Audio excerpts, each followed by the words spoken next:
Evening, everyone. Welcome to the Conroe ISD Board Workshop, January 10th, 2023. The time is 6 p.m. and we will begin. First item on our agenda tonight is citizens' participation. In accordance with Board Policy BED and Texas Government Code Section 551.007, any citizen who has signed up in accordance with Board Policy BED may address the board regarding tonight's posted agenda items. Ms. Godfrey, do we have anyone signed up? We do not. Thank you. Okay, at this time we will move forward then with item number 2. This is the educational specifications review, and trustees, just to remind you that we had great discussion on this topic at our last board workshop. With Ms. Chase's urging, we decided to move back your approval of this item until the January workshop. So January board meeting, my apologies. So since we were going to be here this evening, wanted to give you an opportunity, through your studies of that document, if you had any questions. We do not plan to make a full presentation about the ed specifications again this evening because you have heard that. But if you have questions or comments, I know that we have the team here, Mr. Foster here as well, and I'll turn it over to Mr. Foster for any comments that you would like to make regarding this item. Well, thank you. Welcome for coming in this evening to hear about it. Just a real quick introduction to it. So the ed specs are important to what we've got going on in the district. And there's some things that leading through the workshop last month and now in your month of review of the document, there's things that we must do that we're going to ask you as the board. So the school board must approve the educational specification itself, and you must approve that before I start engaging in any project planning as we move forward. And then within there's must approve the method of compliance, which is the qualitative or quantitative method of calculating student functional capacity. And then a must approve a level of flexibility, which are defined within the TEA facility standards. But both of those things are the recommendations we're making are the basis of how we develop the ed specs themselves. So I'd like to this time allow you to ask any questions or any dig deep into the document itself, and we'll try to answer those to the best of our abilities, because when we move into the January board meeting, our intention is to have a board item that you approve these 3 items as part of that meeting next week. All right, thank you, Mr. Foster. So I know Mr. Foster, the team, happy to answer any questions. We won't belabor the point if there's no point to be made, but happy to answer any questions you may have. Okay. I have a few. Okay, on L2 and L3, on those 2 options, I know we're leaning towards L2. That's pretty much what we've done in the past. But does it allow for the flexibility of the teachers, as we've done in the past, to do flexible seating in their classroom and all of those options? I know teachers that have done grants, that have done workshops and trainings on different types of classroom instruction and seating and so forth. That is still allowed under L2, correct? Oh, absolutely. So and it's one of the things that we don't want to rope ourselves into anything in particular, but the flexibility levels are really about calculating square foot per student based on the overall delivery of education. Our current furniture standard is flexible seating, and it's working in a traditional classroom.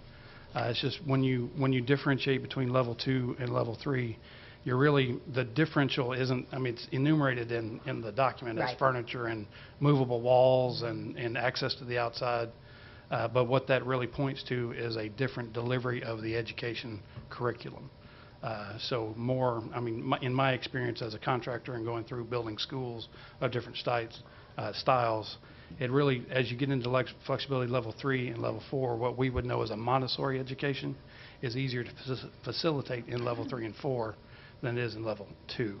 And as a district, we're really not educating students in that fashion. Mm-hmm. And so we really do fit as a district looking backward, current, and forward in level 2. And I know I asked you this, and I saw in the response, and I meant to follow up, but I ran out of time. Me too. I'm so sorry. But were teachers also, not just administrative level, were teachers also asked what works best for them? So, and I'm not really equipped to answer that Okay. question. I don't know if Dr. Knoll can speak to the makeup of the committee and how we chose and how we picked the folks, but that might be if you, I Yeah, saw so- the, you could I'm sorry, elaborate. go Yeah, ahead. so the I saw the committee- list, I just didn't yeah, know so- if other teachers were involved. So typically, when we have a committee like this, we're going to have representatives of teachers more so than pulling teachers out of classrooms. So we had building principals, we had also curriculum directors. So they go back and they talk to the teachers that are within, so science, the science director, for example, is going to go back. They have teams that they meet with, the leadership teams that they would talk to and get that information from. The same with principals. So you may have a junior high principal that would be on the committee. They would talk to their teachers. They'd talk to all the other junior high principals. To Mr. Foster's point, this is a higher level standard of just how to construct the building. It will still be up to the professional educators, be it teachers and principals, as to how they function within that building. So all the flexible seating, all the cool things you see, absolutely still. I mean, they're the Still ones there. in the Absolutely. classrooms. So, I Absolutely. mean, I think it's really important that we take that into consideration. Agreed. Okay. I'm the only one with questions. There was one other.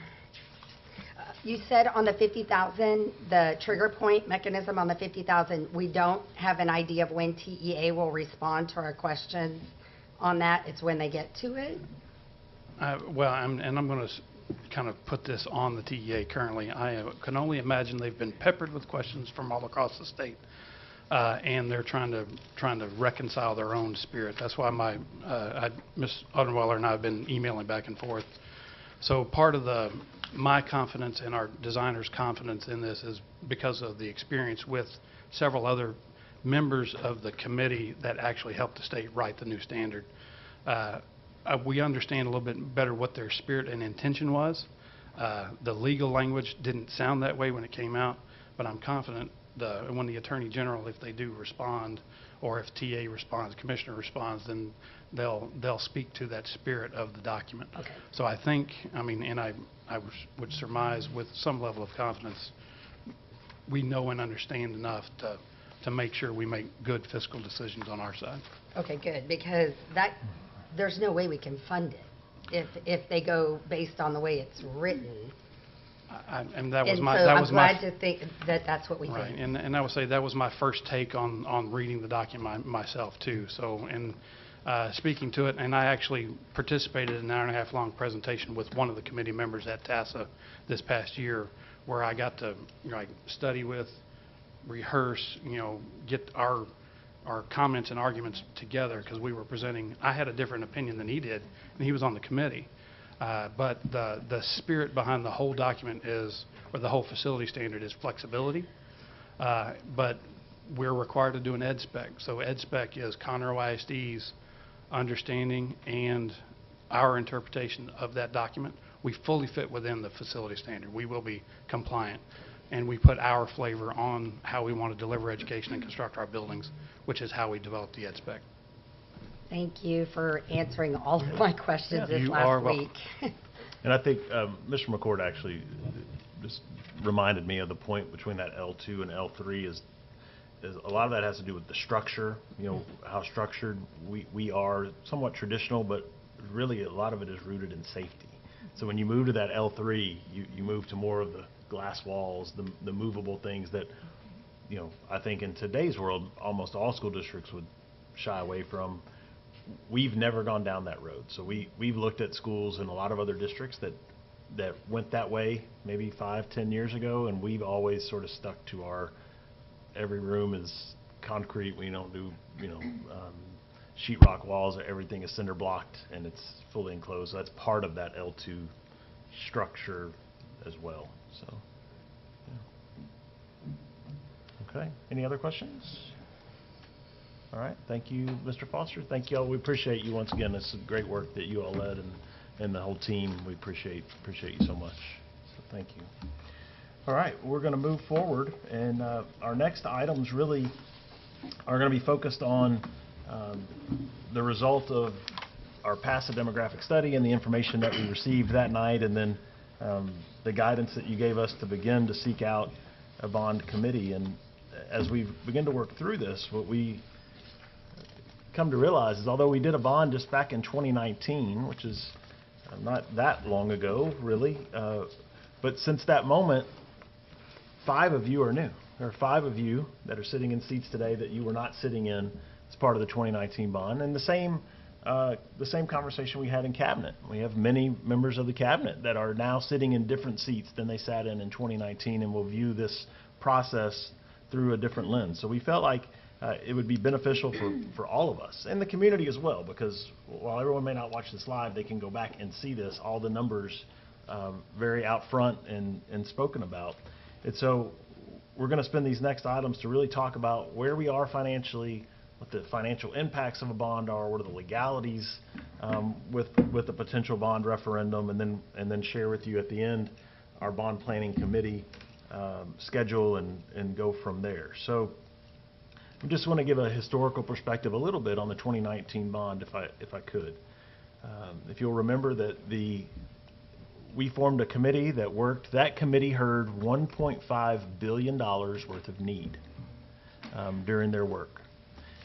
They were tasked by the board to bring forth a bond package that had the most minimal impact on the tax rate as possible, which meant they had kind of a hard ceiling in the $800 million range.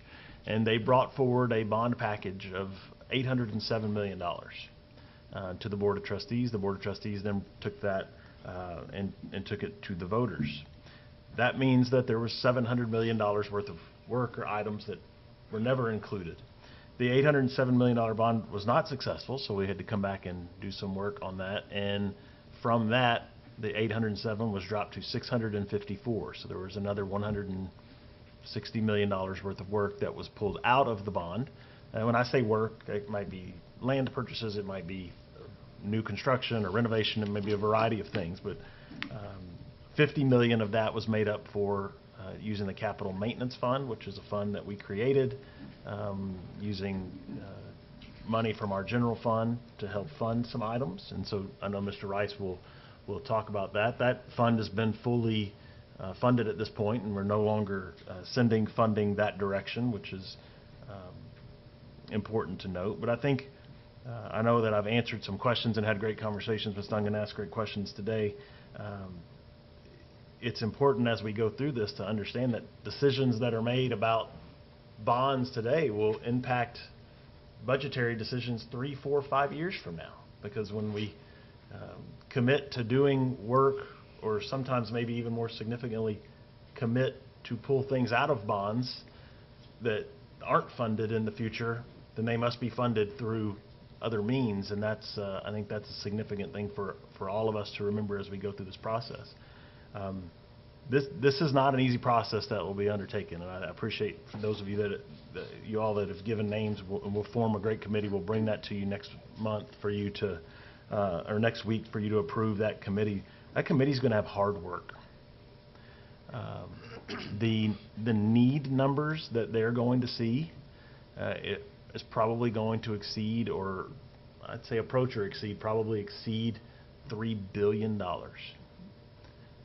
We're not going to take $3 billion to the voters. I think we all understand that, and we're going to see tonight what the impact of numbers would be. But so there will be hard decisions made about what is removed, and I think that will be all of our task as a team that's advising the committee, and then ultimately your decision as to what you put in the final bond package as to how do we fund what is needed, protect the tax rate as much as possible, give the taxpayers the best value, all of those things. And so for you to understand that, we just felt like this comprehensive look at all the financials today was important. And so we'll start, I think it was based on Mr. Hubert's question at the last meeting, asking Mr. Rice, do we have capacity in our general fund to fund some of these projects so that we're not paying for them out of bond work? And that will take us to item number 3, general fund capital capacity,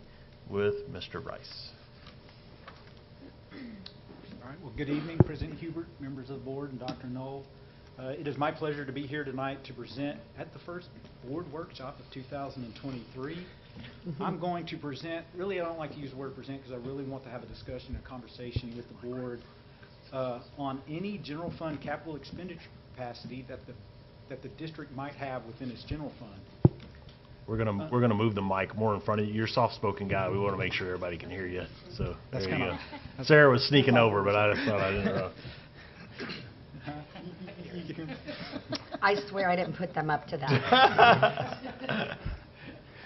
That one, I like that one. Yeah. So we will start first with a review of our general fund balance. We will provide an update on our budget challenges that are upcoming for the 2023-2024 budget. We will look at what critical needs we have without a future bond, and what revenue evader, which is a voter-approved tax rate election, would provide the district in the general fund. Mr. John Roebuck with BOK Financial, he is our financial advisor, and he will be discussing capacity within our bond program, within our debt service tax rate and those abilities.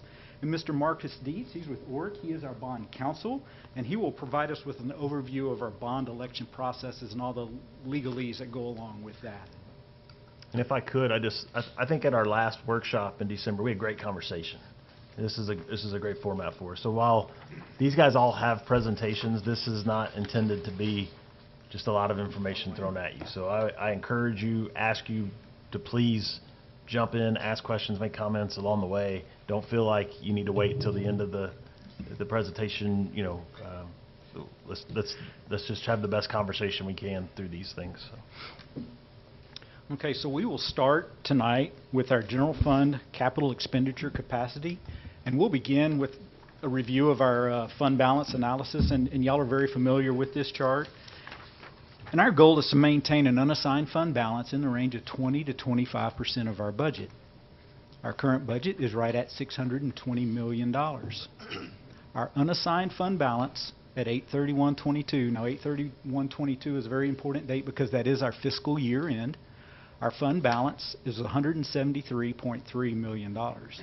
Our target, using our 20% target, is $124 million, leaving us available above our target amount of $49.3 million. At the November board meeting, the board did approve a bond contingency fund in the amount of $18.8 million. And then throughout the summer and fall, the board has approved various land purchases for the upcoming bond referendum in the amount of about $30 million. Now, at the January board meeting, we will be bringing a reimbursement resolution for the board's consideration that in our future bond referendum, if they pass, we can reimburse ourselves into the general fund that $30 million.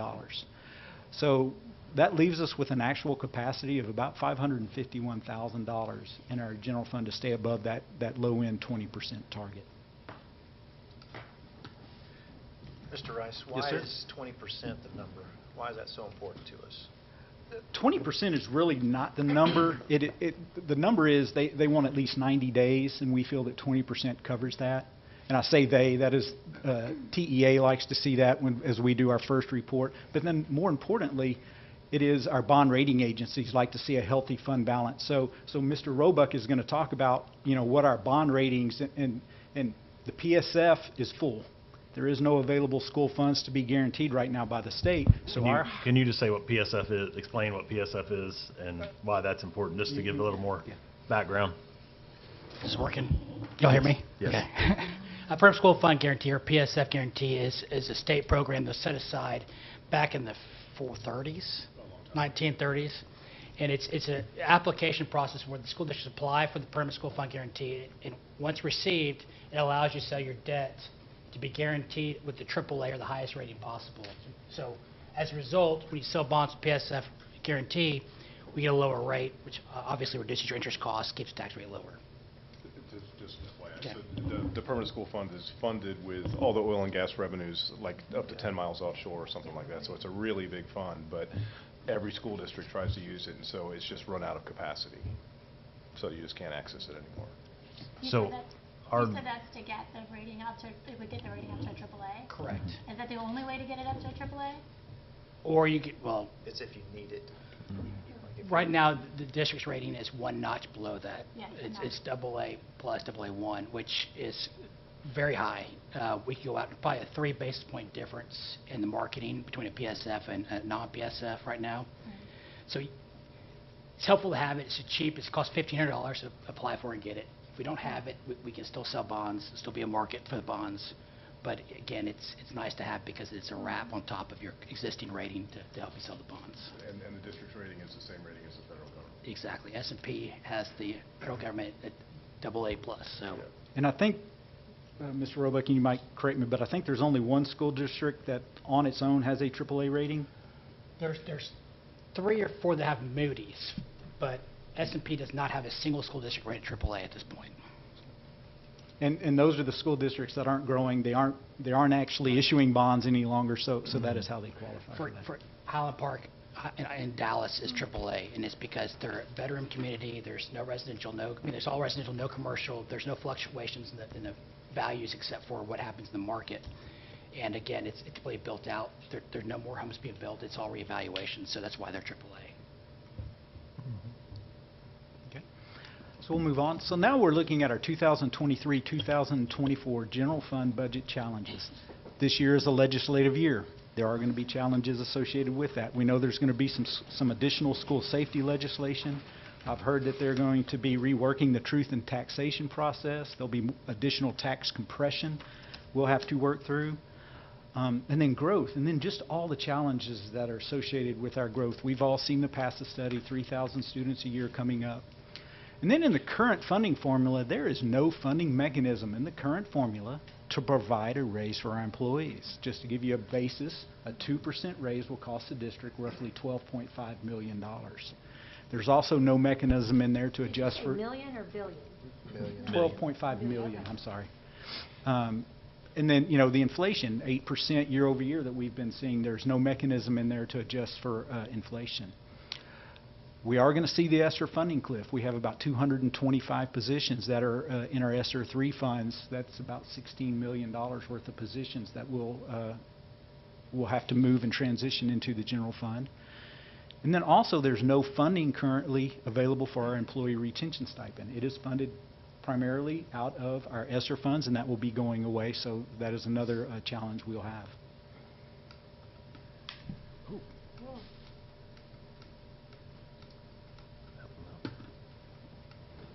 It jumped. Okay, got it.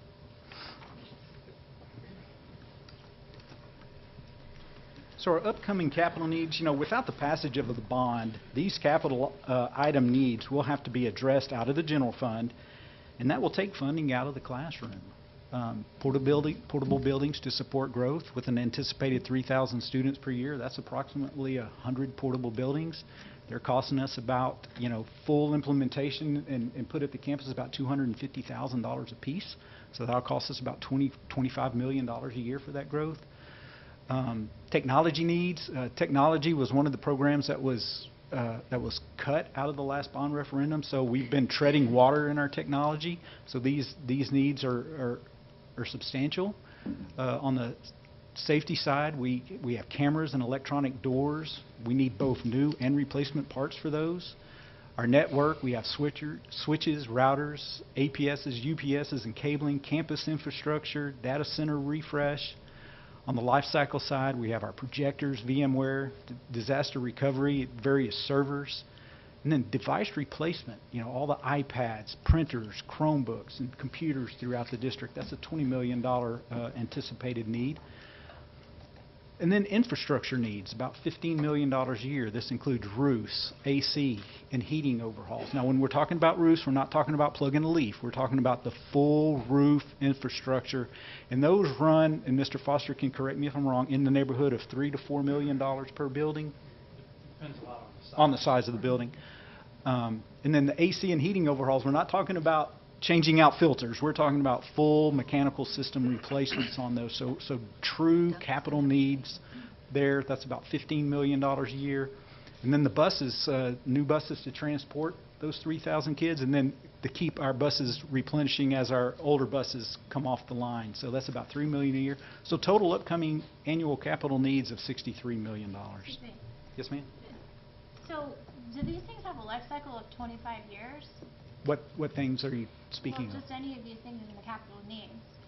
I mean, buses aren't 25 years. No, buses have a lifespan of about 10 years. Okay. And I think where you're headed to, when we sell bonds for buses, when we sell 25-year bonds, we don't sell all $100 million worth of bonds and they go to 25 years. We sell in tranches, 1 year, 2 year, 3 year, each year out to 25 years. So we will make sure that when we sell bonds that are going to include buses, we will make sure that there's bonds identified with a life of 10 years or less that will be associated with those buses. That will be the same for any technology purchases. If we buy technology and their expected life is 5 years or less, we'll make sure that there's a tranche of bonds that we sell that has a life expectancy of 5 years or less. Is that kind of what you were leading to? I think so. Okay. I'll address some of that too in my presentation.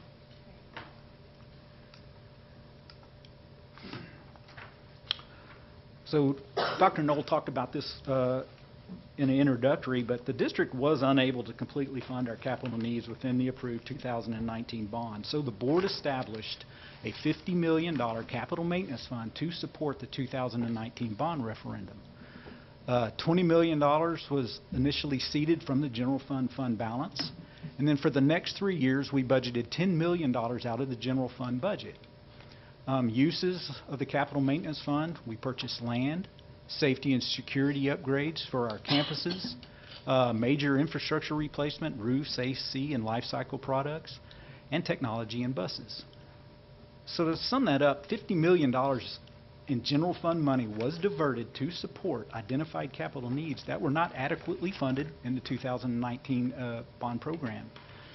We were utilizing funding that could have been spent on programs such as dyslexia, special ed, CTE, comp ed, etc., to make a stopgap for that bond program.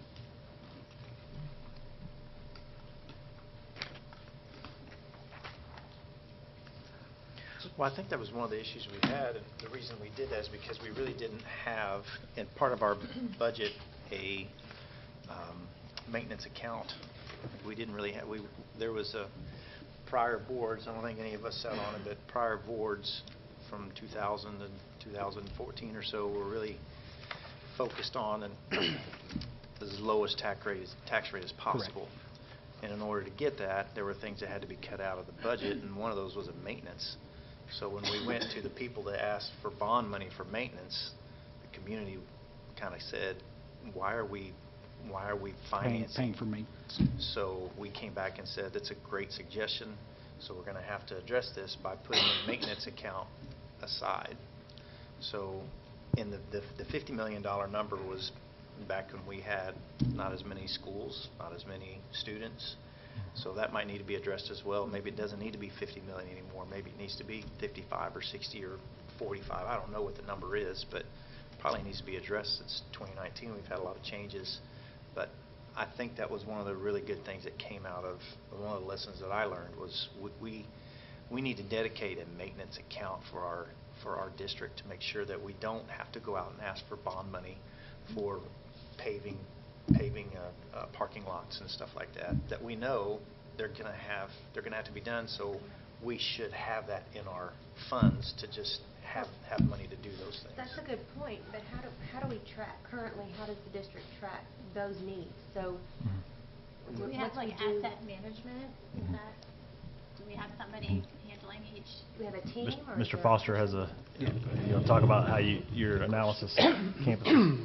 So we do engage periodically in a facility assessment where we visit each campus, every room in each building, school and auxiliary facilities together. And we're currently working on that data compilation now, so that we'll have an adequate snapshot of what the district looks like.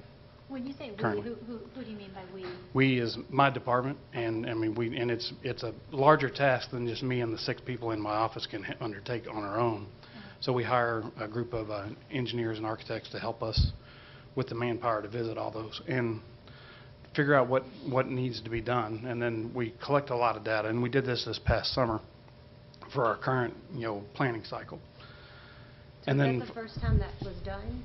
That hadn't been done in no, I previous mean years? it's done relatively regularly. So we did a full ground-up assessment in my career. The first one I did as a district employee was in 2014. We refreshed it for the 19 bond, but you can imagine date. So it's not an annual? No, and it is also one of the items that's mentioned in the current facility standard that's new for 2021 forward, is it is required school districts do that on at least a 5-year basis. So the document we have now, if we didn't do anything else, we would be renewing it in 5 years so that we would have that data. So it's a different level for the state to make sure we're looking at our own facilities and understanding the condition of them, so we'll be better prepared to address them when they come up. But it's not something that we dreamed up, it's something we've been doing. So when we put an estimate or a budget in front of you, the board, or even a public committee, that estimate has got a lot of manpower and thought and work behind it. So once we finished our data collection, we did sit down with our maintenance department and maintenance staff to make sure our view of the priorities matched their view of the priorities. And then we've been collecting and making sure there's no discrepancies and duplications and things of that nature. So that data for that current facility assessment will be complete this week. Where is that housed? It's housed in my office. Electronically? I mean, yeah, if you found much paper, it's active tasks on my desk currently. Everything we do is backed up in our data center. And I don't know, Mr. Rice, if you just make the point of just how the school funding formula works as far as the state makes no provision in their funding formula to us to handle within their annual funding those items that can be paid for via bond funds. So it's which is different than, once again, one of those ways that the school district is different than other municipalities as far as the way we're funded and the way the funding formula works. So when we're funded by the state, it's to educate the children. They don't give us money to build the buildings or maintain the buildings. That they expect local communities to fund that via bond programs. Yeah, just to clarify a little further, in our M&O budget, they do provide us maintenance for our buildings. As we talked about, we can change air filters in our AC, we can fix leaky roofs, we can maintain our systems. There is funding, but there is not the capital side of that to when we're having to refurbish a complete roof. When we're going to a building and Mr. Foster and them, they come in and they take the whole roof structure off and they put in a whole brand. There is no funding mechanism on the M&O side of the state funding formula that provides for that. The state is expecting that to be paid for out of your bond program. So when we at the last bond referendum, and I want to be careful how I say this, but constituents did not want to see what they thought was maintenance. They considered roof replacement maintenance. It is not maintenance, but on the political aspect of it, we created that fund to bring some of those expenditures out of the bond. Yeah. I'm trying to say that as plainly as I can. And what Mr. Rice is going to share, and certainly no criticism to the board for that, because we had a successful bond election. But with any decision that we make, just like every decision that will be made with this bond, there are ramifications that come from that. And what we will see here and what we've seen is some of the negative ramifications of that is that we've had programs that we've had to underfund because we've been $10 million less annually in our budget money that could have gone to other things had we been able to fully fund. Had the first bond passed at 807, we would have spent the last 3 years having more than $10 million annually in our budget that could have funded programs or people or what, and when you say programs, it's people. You say you're going to fund a dyslexia program, it's hiring more teachers or more diags. You're going to fund a CTE program, it's hiring more teachers to teach it. So we just have to be able to look back and know that we made the best decision we could make then, and I think it was well done by the board. But we also have to looking forward at what are your board goals for the school district and what fits into the future of that. Do you want to be using general fund monies to handle some of those things or not, or how much, or to your point, and then understanding what that means on the backside. So.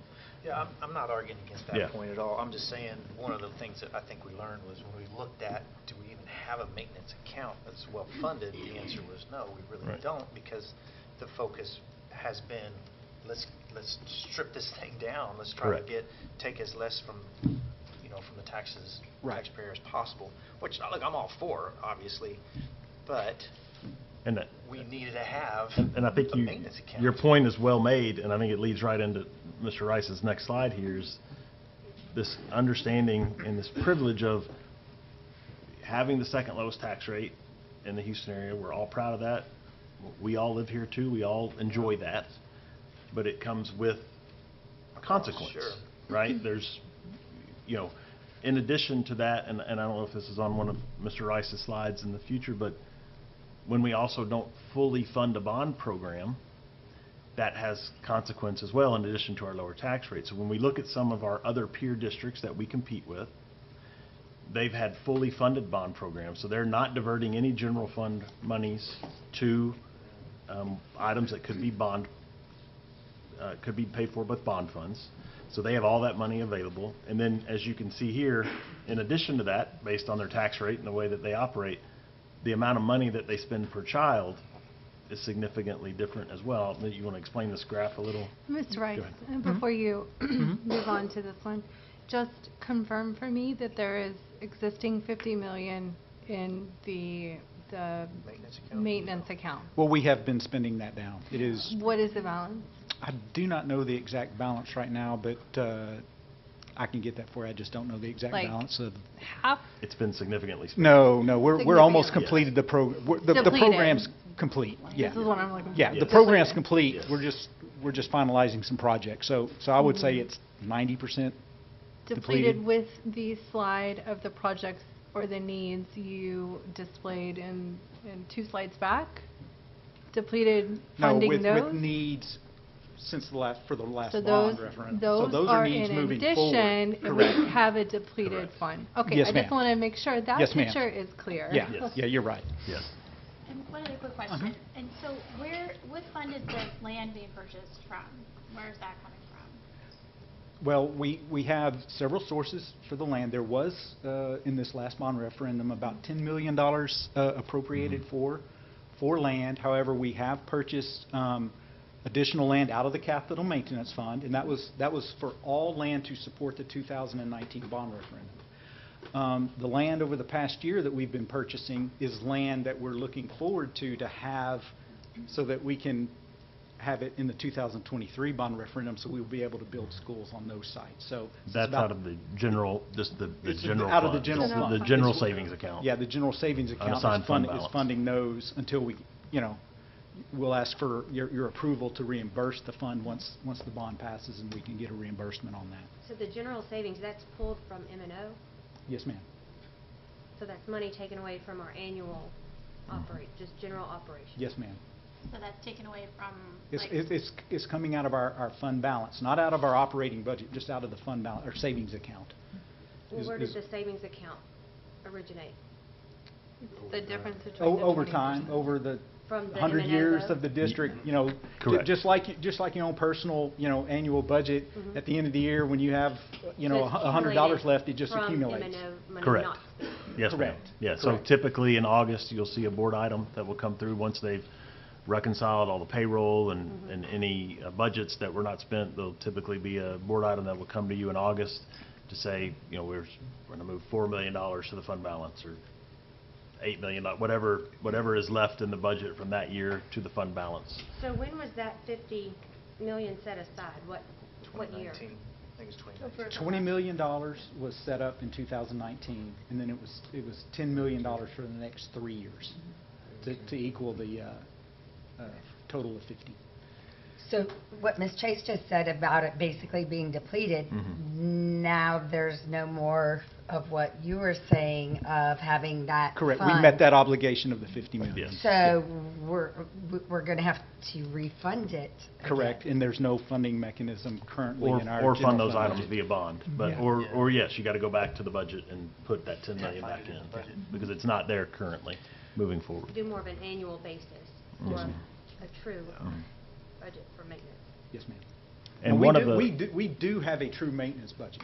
We do have a maintenance budget. We have a whole maintenance department. We have, Mr. Schroeder's here, 600, 700 employees. About, we do have a full maintenance custodial budget, and they do a wonderful job. They keep our schools beautiful, keep the temperature right. We're talking about capital. But there is no capital maintenance. Yeah. Yeah. You're talking about a income statement item versus a balance sheet item. Right. Right. Yes. Yeah, I'm not talking about the balance sheet. It's just about having some money set aside. So, years past, we've been able to pay for some capital improvements out of cash. Yeah. When we can, we should. That's all. And that's part of the key of, the 30 million right now that's going for land, of that resolution. Part of the point of having the resolution to allow that to be paid for with bond funds, so that 30 million returns back to the general fund balance, is that is the money that you all have discretion over. So if you have a capital project that you want to fund and we don't have bond funds for it, or there's land that you want to buy, or something that you all want to do, that is money that's available for you all. So that's part of the point of that resolution, to put money back into that account so that you all have that ability to control it. So. But prior to 2019, that had never been the Correct. case, right? Correct. We Correct. had never purchased land. No, we So- purchased land, but it was all with bond money. Right. It was all That's what I purchased. was yes, going to ma'am. say, is that it had all been purchased with bond money, not. No, we've just used cash quite often in our history. For land? For land, for buildings, actually. We actually built an elementary completely out of cash. Yeah, we've done Wouldn't full we use that as our additions. capital, though? Why wouldn't we take that out of bond money? Why wouldn't Well, we include it in bond money? as Mr. Hubert said, and the board did a wonderful job to keep the tax rate, on the debt side reasonable. They would use that excess fund balance that was over our stated goal we built Bonnie Wilkinson. Yeah. We did various renovations to schools.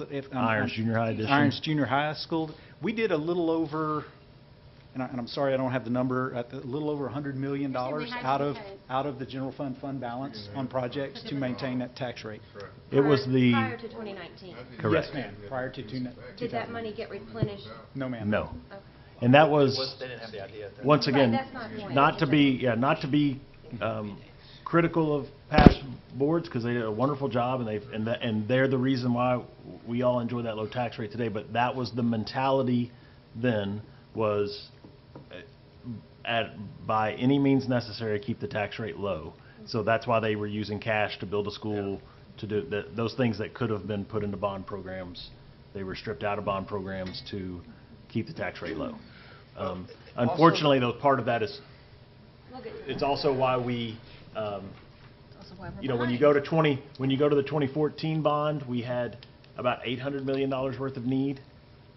And instead of taking $800 million to the voters, we took $400 million to the voters. So we left $400. And then 2019 comes along, that $400 turned into $700, and it's still there. It's snowballing. And it's snowballing, and inflation is making it worse. Our buildings are getting older every day. And even unfortunately in this situation, we're going to, if we see $3 billion worth of need, we know we won't take that. We're going to push some more things, and 4 or 5 years from now, we'll be having this same conversation about, now that 1.5 billion that we left will be 2.5 billion, and on top of current needs. So I think it's very important to understand the history. I also think it's important to honor the past and know that every board that sits here makes really hard decisions and does the absolute best that they can in any moment. And we'll try to do our very best in this moment. But it is important to understand the past of how they did it and why, and what that is Also, left us with. with that being said, though, the funding of how we were able to pay off debt, the formula changed drastically in 2019, 2020, 2019, right? Yes. So there used to be a way that prior boards, they had a different set of circumstances, so they could do different things, where now you can't take M&O at all and put it towards debt, where you could before. And so there was the ability to Basically buy down your tax rate. buy down your tax rate, because you were Yes. able to do these things, and now the state of Texas doesn't allow that. So your debt number is just an equation. We really don't get much say in that. It's whatever your debt is, and it's just different. Yeah. So I think you were going to say. Yeah, that was a great point, Ms. I Huber. don't remember. Okay. I think it's important to keep in mind as well, like the cash spent to fund these schools or the various projects you mentioned, Dr. Knoll. This is not a windfall. This represents money we did not spend hiring teachers, giving raises, funding programs. So, I mean, you can't have it all. And we should decide, you know, what is best for our community going forward as we think about this, bringing this new bond package. Yeah, and I remember some of the funding, when we would get it, it would be based off of a formula of enrollment, not enrollment, but the ADL, is that right? ADA. ADA, and then also with the tax rate collection. So when we would build our budget out, we would use a percentage of taxes being in, which was a conservative number, and we typically always got more than that. But we only had 1,200 kids, which was a lot, 900, 1,200 kids. Now we got 3,000, so that little bit of a conservative, hey, this is what we're going to get, and we would get more. It's being spent because now we have more students. So it's just, you're right, it's not to condemn any prior boards, it was a different set of circumstances. I still think we need to fund a capital maintenance account. I'd love to be able to do that through a budget versus a bond, but we'll work with whatever we can. Yeah, and that, you know, that, like, to your point, the ADA is one of those things that historically, we knew very, very clearly that we were probably going to be in the 95% range, and we might budget at 94, and then that 1%, if we do better at the end of the year, we might have $4 million left that could be put into the fund balance. The scary part of in today's world is, you know, we're budgeting at 93.5 or 94, and we're sitting at 92, and so you're going, oh, Right. we could be $8 million in the $8 million. hole, and that's one of the things that we've asked the legislators to look at that and get us off of ADA funding, because it's not, it doesn't necessarily make sense. So hopefully we'll get that relief so that our budget can be more locked in. But yeah, that's another one of those areas that we used to have in play that would bring us funds at the end of the year that are not, it's just not going to anymore, because we're never going to be at 95% attendance. And, I mean, it's not like you can just hire, you know, for 95%, or you No. can just build 95% schools, or you can just send a teacher home if you have less than 5%. I mean, it is, you have to build, and you have to plan, and you have to spend based on enrollment, Correct. not on ADA, which is how we're funded. And I mean, already there, we're just, you know, it is such a difficult game, right? A financial game. Yeah. To already go off the bat with this gap between what we have to spend for enrollment and what we get from the state ADA. And I think y'all, you know, in my budget presentations, y'all hear me, the most important slide we're going to look at tonight is our enrollment and ADA projections. Yeah. You know, because our budget has to be based off of our enrollment, however we're funded on ADA. So it is truly the number. Mm-hmm. that And the is higher most the important. enrollment gets, the bigger that gap is, and just, yeah, And the difficult raw to numbers overcome. really get Yes, big. Mhm. they become significant and material and hard to compensate for by other action. Yes, ma'am.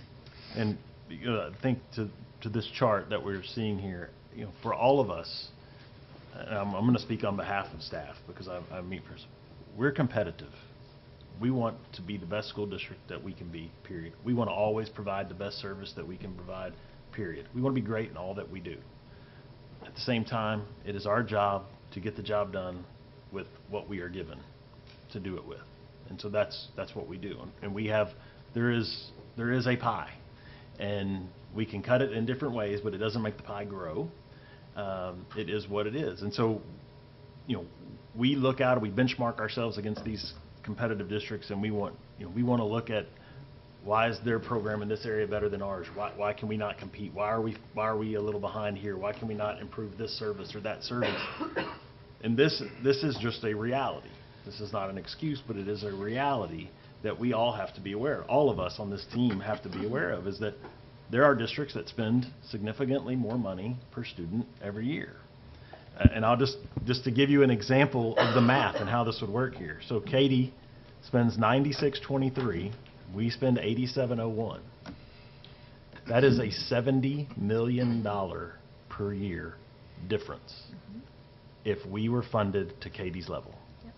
I mean, so when you think about, be it a program that we all wish could be better, or a system like transportation, or any of the things that we think about, or funding a capital maintenance fund, or whatever it may be, the difference that $70 million would make annually, not one, annually $70 million into the system would be significant. Now, there's not a person in this room that's going to use it as an excuse. We're still going to show you, when we bring the taper and we show you our STAR results and we show you our SAT and ACT results, we're still putting Katie on the list.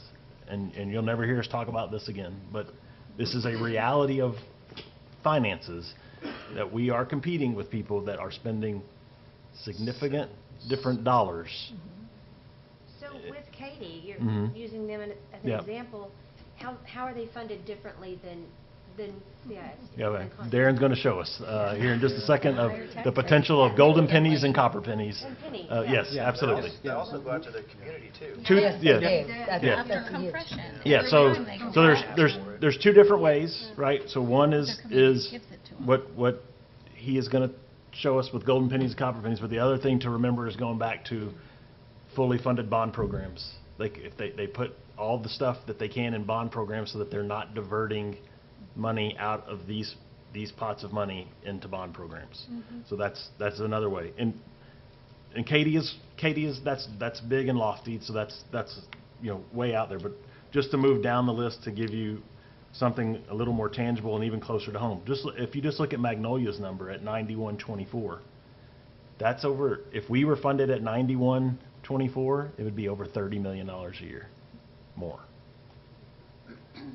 Once again, you think about programs, you think about all the things. What could $30 million annually do? Sure. 13 million could give teachers a raise. Absolutely. There's no question. But you think about these, programs, in any of those things, these areas that everybody that's working in the programs right now they're doing unbelievable work, and they're doing all they can, and they know their programs aren't perfect either, and yet they're doing what they can with what they're given. But they're compared to people that are doing this with a whole different budget, and yet I guess my take-home point here is this is just, we have to look at this and say thank you to the great people that work here, because we achieve unbelievable success because we have wonderful people that make it happen. And so That's a great I mean, that's, What's the difference between your two bars? Right. yeah. The first green bar is, we were taking the $10 million out. Okay. The 8701 is if the $10 million, if we were spending that in a program base.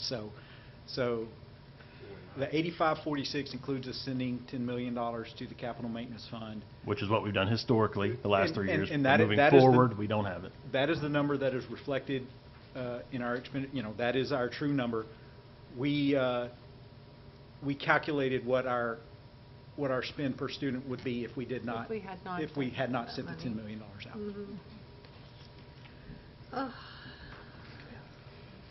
All right, well, let's talk about that other way, the pennies here, Darren. That's good. I think it fell asleep. There you go. Thank you, Sarah. So the next section that I'm going to talk about concerns our tax rate and our tax rate components. As we all know, our tax rate is at $1.1146. It is made up of two components. I'm going to speak this evening about the maintenance and operations side of the tax rate and any ability we have to generate additional capital capacity with that. Mr. Roebuck is going to talk about the debt service side and our capacities on the bonding side. But just as a reminder, our maintenance and operation portion of the tax rate is used to fund the day-to-day operations of the district. That includes our salaries, benefits, supplies, utilities, fuel, etc. The debt service is the INS portion of our tax rate. It provides funding for our principal and interest payments on our debt. That's our mortgage on our buildings.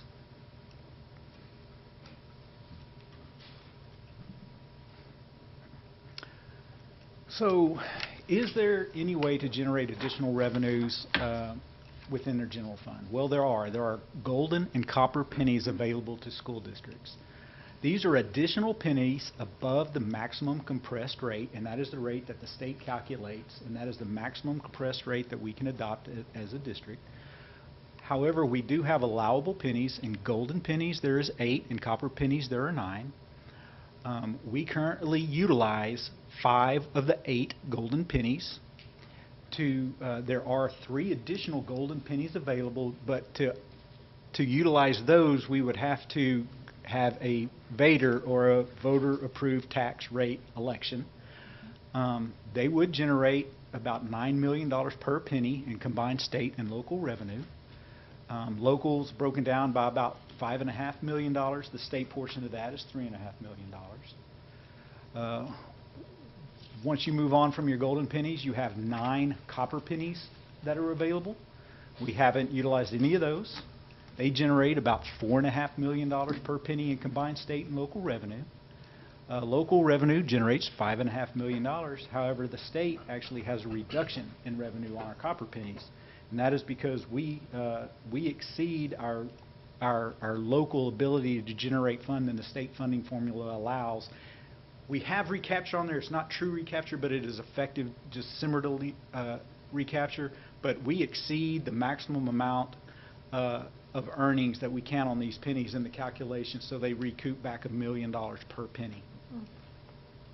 So just to answer the question that Ms. Dungan had asked a while ago, the way that these districts have more funding is they've, at some point in their history, have gone, either they added these pennies before they had to have a VATR, that's changed in the past, but at some point they have accessed these extra golden pennies and copper pennies, and those continue to be in their tax rate. So why don't we?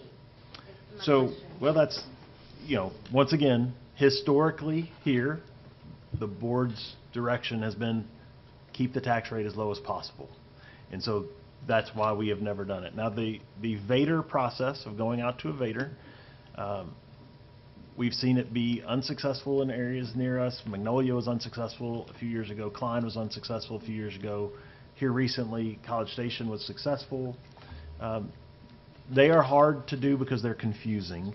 The language is confusing. It's hard to teach people what in the world you're talking about. Where I have seen them be successful historically is when you can be very concrete in what you would do with the funding. So, for example, College Station, I happen to know their superintendent, so I talked to him a lot about what they just did. They did one to access, I believe it was 2 golden pennies there, and it was strictly going to be for staff raises, and that's how if we get this, it's going to generate this much money, that much money will go towards staff raises, period, and it was that cut and dry, because otherwise it does get confusing. Now, I will say, as part of the 2019 bond conversations, you met with a lot of different groups, and one of our bigger Tea Party groups that I met with told me that we absolutely should do this. Why are we not doing this? And that we should be accessing these pennies because we're leaving all this state funding on the table, and why aren't we doing it? And part of my conversation was, seriously, are you going to support that when that goes out? Are you going to be, and we never got a firm commitment from that until the conversation sort of died. But that was part of their push. You should. So how long have we been using only 5 or less than? Well, we actually, when the state changed the funding formula a few years ago, we were able to access the additional 2, because before in that 2019 we were only accessing 3. So And y'all did that through a voter approved? no, you can go to 5 without the vote. 5, and then it's a VATR. Over 5. So it was just board approved. it was a switch, just what Skeeter talked about previously.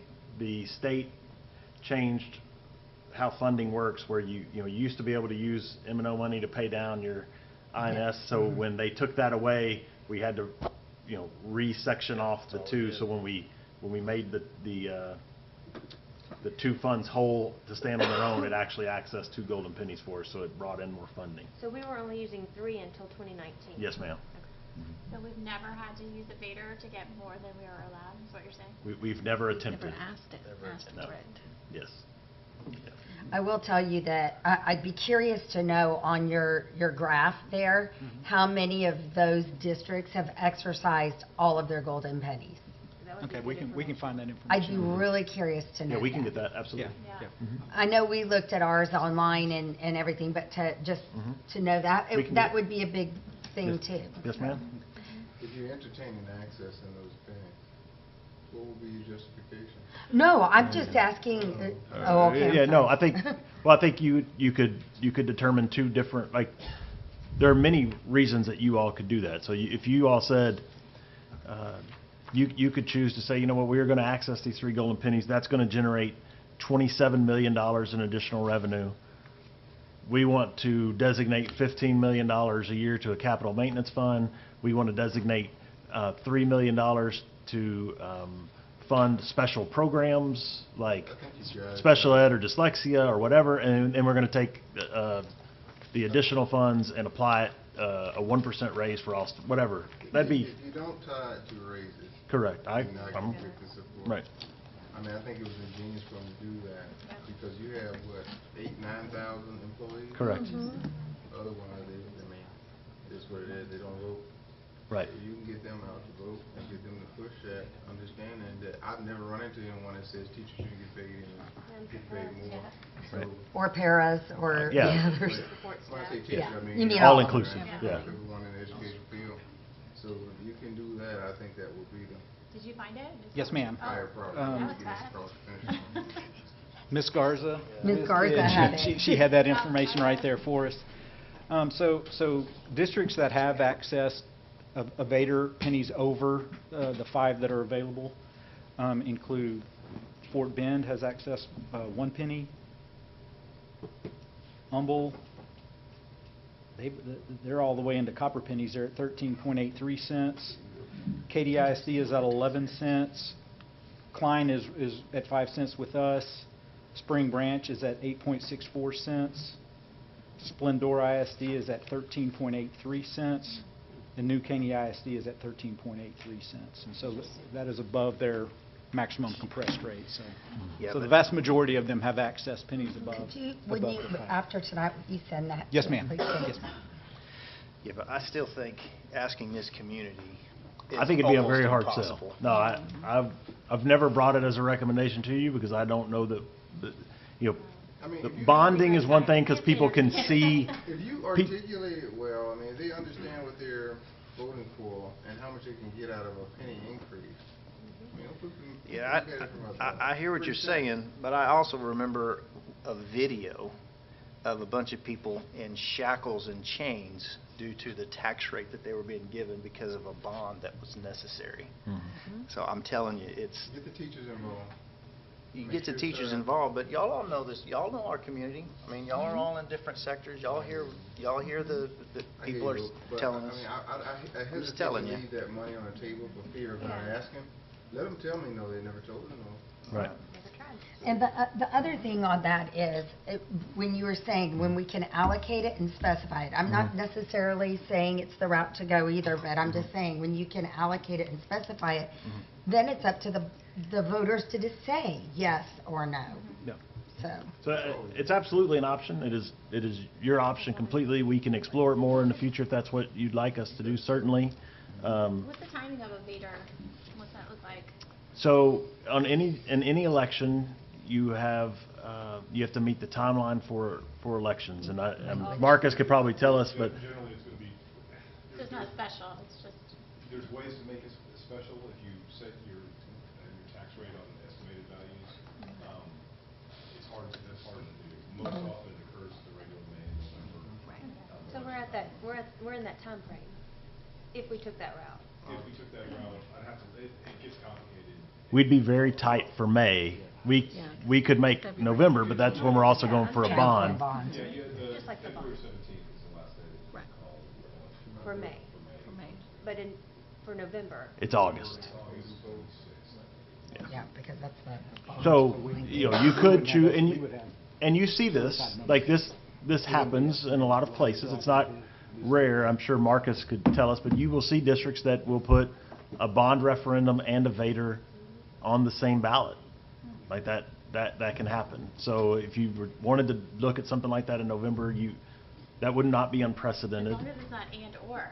Right, and I think that's your, Yeah. that is the danger, right, is, if we're at a point where we feel like we're gonna, add 30,000 kids in the next 10 years, which we're at that point,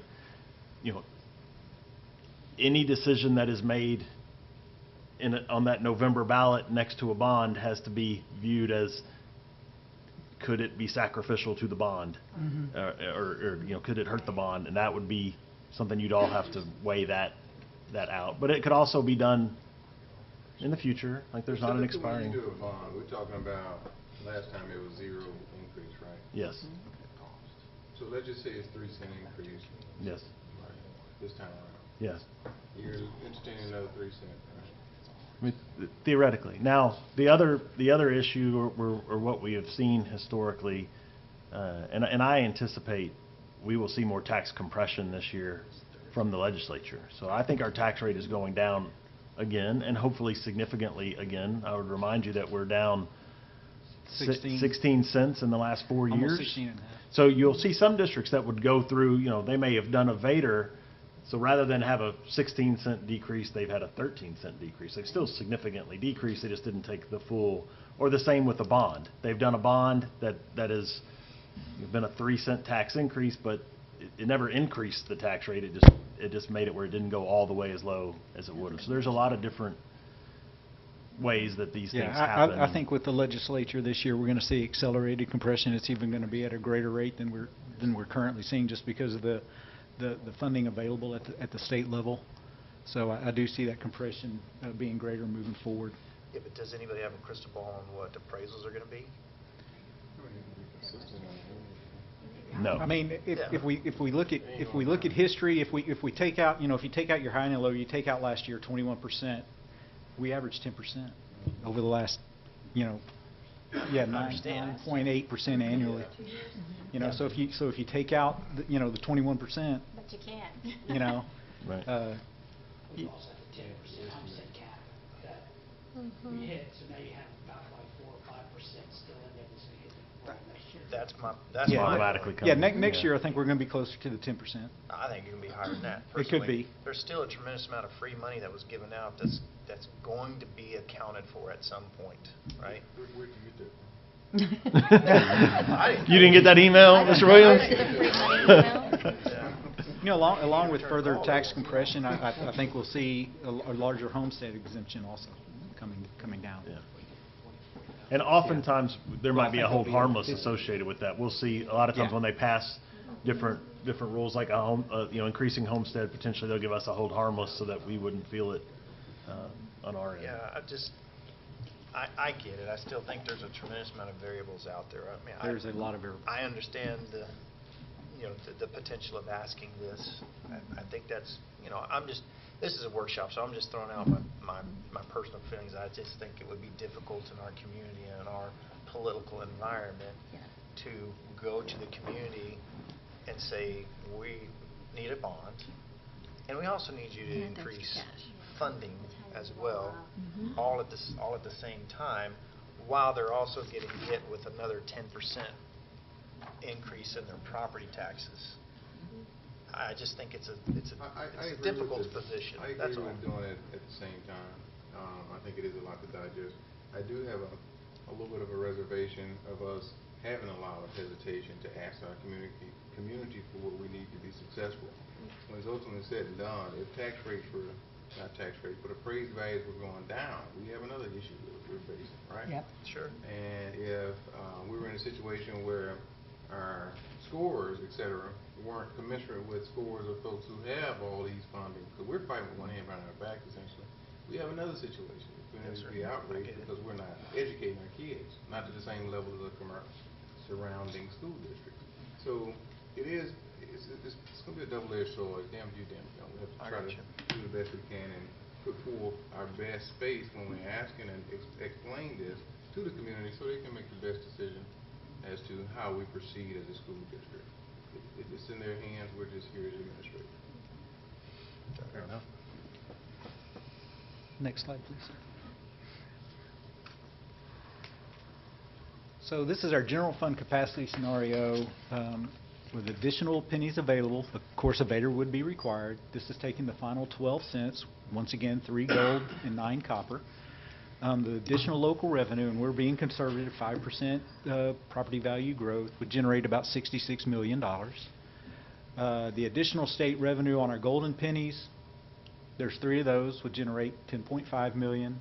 State revenue decrease in copper pennies because we've exceeded our entitlement would decrease by $9 million. However, we would have additional revenue generated from these 12 pennies of $67.5 million. Mr. Rice? Yes, sir. Okay, 5% property value growth. Is that not what we're capped at the 2.5? Or am I wrong? Yeah, we're capped at 2.5. It is in the formula, but we just use 5%. I mean, they will compress us down to the 2.5% cap. You are correct. On the M&O and the debt service side? On the M&O only. Yes. On the M&O only. That's significant. That's Yeah. a significant thing because Darren is talking M&O, but when we move over and John starts talking INS, that 2% cap does not exist. Okay. So next slide. So I know Mr. Roebuck and Mr.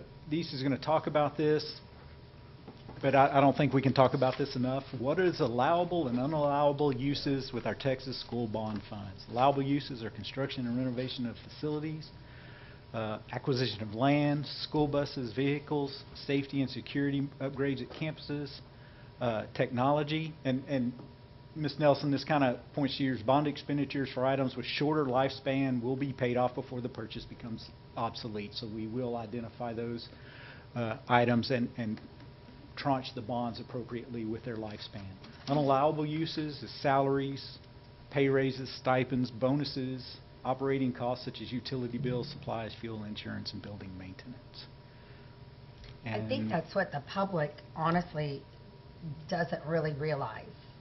They're used to the term M&O, and they expect us to operate under M&O, you know?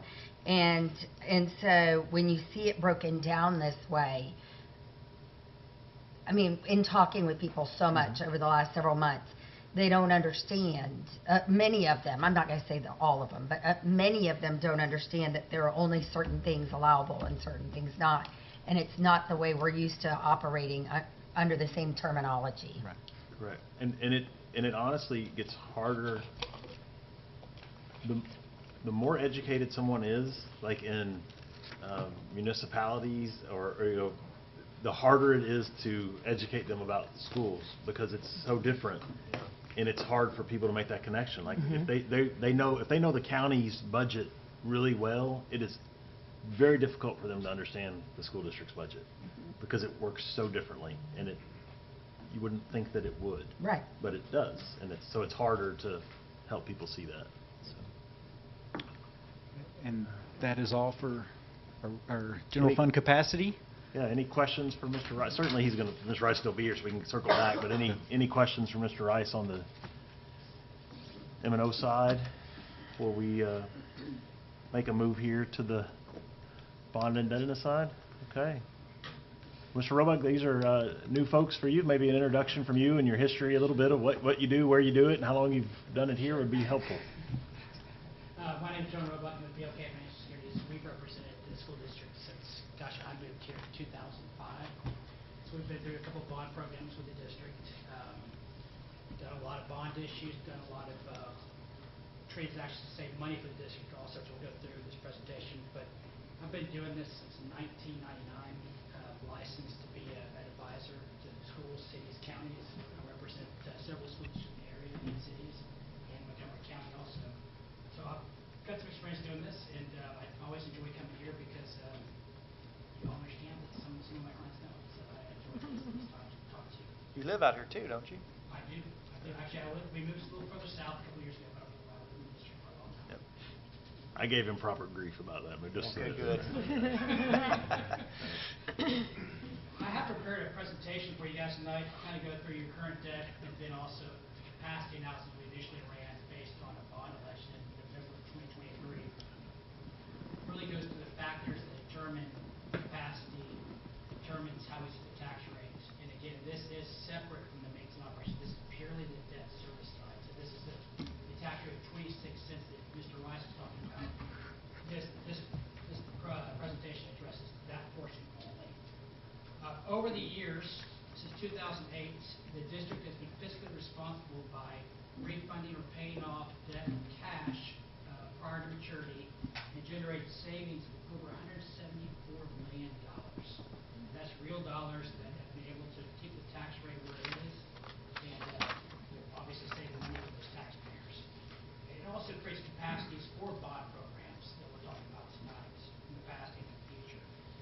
And then on the next page is the historical tax rate. As Mr. Rice mentioned, there are two components: debt service there in red and the maintenance operation there in blue. You can see there in 2018-19 and down to 2019-20 where compression set in from House Bill 3. And as a result, the district has lowered the total tax rate by 16.54 cents over that time period and maintained the debt service tax rate 26 cents as the M&O rate has gone down.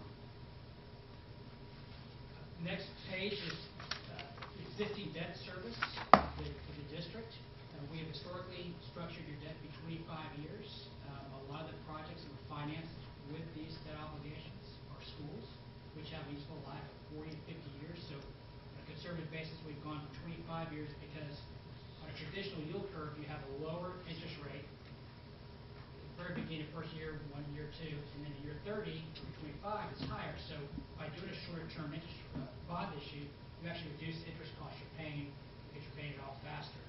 We also do 10-year call provisions, so after 10 years we can call those bonds at current rates because we traverse down yield curves, so we usually lock in some savings and refund those bonds for lower rates, and it just saves money for the taxpayers. And as a result of the financial decisions the board and staff has made over the years, our ratings are AA1, AA plus that we talked about earlier, which is very high. There's maybe 5%, 7% of school district tests have those high ratings. So when you get into the market, you're actually a good name for investors to look at. And as a result, the more looks you get, the lower the rates is because you have people so much bonds. But we do have several bond issues out there currently. We have existing debt of about $1.6 million. Excuse me, $1.6 billion. Really? I wish. I wish it was 1.6 I know, million. right? Pay that off next week. Right. Get your checkbook out, Ms. Garza. But if we could make the point on that, Darren, just our assessed value to debt, that percentage, the state used to say, what, 10% was the maximum? Yeah, the state had that percentage about, at 10% was the legal limit that you could be. And John, I don't know if you have the exact numbers, but we're about 4%. You know, a little bit lower after, so 3.5% to 4%. And our debt to assessed value ratio is lower than it was in 1990. So we're in really good shape when it comes to capacity as far as our debt to assessed value ratios. The simple way to say that is the community's grown faster than our debt. Yeah. Correct. We've been able to control the debt okay. Yeah. Still a giant number. Yeah. It's big. It's a giant number. And now the capacity is actually 50 cents in the IS tax rate, which we're nowhere close to. So if you had to, you could raise your IS tax rate by 24 cents, but I don't recommend that. On this current page, this is the bond buyer index. This is basically a snapshot of the municipal bond market on a weekly average.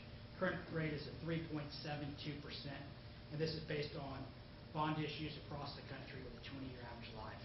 So 25-year debt, your average life is closer to 16, 17, 18 years. So 20-year average life, 3.72%. Average for the last 23 years is 4.12. So we're below that. We're well off the all-time lows, which you hit about a year and a half ago. I think we sold bonds. It was a week or a week after it hit the all-time lows. So we locked the low rates. I remember that. One of the factors that goes into setting your tax rate and capacity, and again, as you talked about on the M&O side, it's a balancing act. Values, interest rates, how much they want to take on, how you want to structure the debt to pay for the useful life for buses or technology, structuring those principal payments shorter so you can match that useful life, but also maintaining a lower tax rate. So This will kind of go through some of that and the factors that go into setting the tax rate and the capacity. But this is the biggest factor here is the taxable assessed valuation. And as Mr. Rice mentioned earlier, over the last 10 years, your values have grown on average 8.97%. Over the last 5 years, 9.05. Granted, in 2022, it grew by 20.92%, so it's a large growth, but still, you all had significant growth in the district. And then the capacity analysis we ran two different options with really three different scenarios. We ran a 25-year debt option, which is historically what we've done. We've also ran a 30-year debt structure option, which lengthens the debt, provides a little additional capacity, and again matches more to what your school building useful life or actual life is. Within each of those options, we ran three scenarios. One is a no tax rate increase. The second scenario was a 1 cent tax rate increase, so the INS tax rate would be 27 cents, and then a 2 cent tax rate increase for a 28 cent INS tax rate. And I would just like to point out, and I know Mr. Dietzel will talk about this on the ballot language. On the ballot language, even if there is a no tax rate increase, the ballot will say there is a tax rate increase. Because of the effective rate. In bold letters. And then the assumptions, in addition to taxable assessed valuation, we did assume fairly conservative interest rates, given where interest rates were about 6 weeks ago compared to that now. Rates have come down a little bit, but for February 24 bond sale, we assumed a 4.5%. For the 25 bond sale, 4.75, and then same for the 26 bond sale, and then 27, we went with 5%.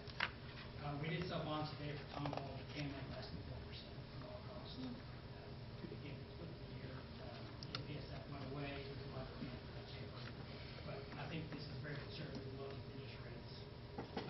We would not assume any tax rate increase for the new bond program until year 24, 25. And then each of the bond series, for 25 years, we start to minimize the tax rate to maximize capacity and also match the useful life of the project. Plus it's 17-year technology, 3 is 5, 6 years. Let's talk about the tax rate for just a quick, not the tax rate, excuse me, that bond rate. Could you touch on if and when we sell bonds at a certain rate, we would have the ability to go out and, the bond rates go down? How often can we go out and maybe capture a lower rate? Sure. So traditionally, we sell bonds with a 10-year call provision. 10-year call. And based on the new laws that took place in 2017, you cannot advance refunds or refund them before the call date. So if you go out and sell bonds now 90 days prior to the call date, if rates are lower, you lock in a lower rate guarantee. So really, it's for 10 years. Yeah, that's right. That's on the refunding side of the whole thing. If you're asking how often you can draw, could you go to the market 3 times a year? If you had authorization, could you take out all your bonds? No, what I'm asking, I think he answered it. Yeah, what I'm asking is Refinance. refinance. We've had a major rate jump over the last year, and if by chance, I don't have a crystal, I have a crystal ball, but the light's out.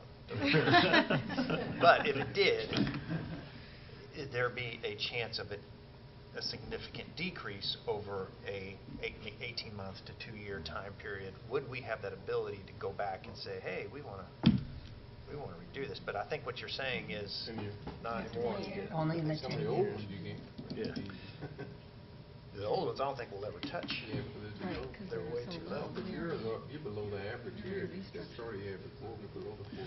Well, I don't think that they're high, but historically, but compared to where we were. And to, as Mr. Roebuck opened his presentation, we've done that to the tune of over $100 million previously. Do we have any upcoming, I mean, right now, the rates are so high, there's nothing that's going to. Yeah, we wouldn't do it.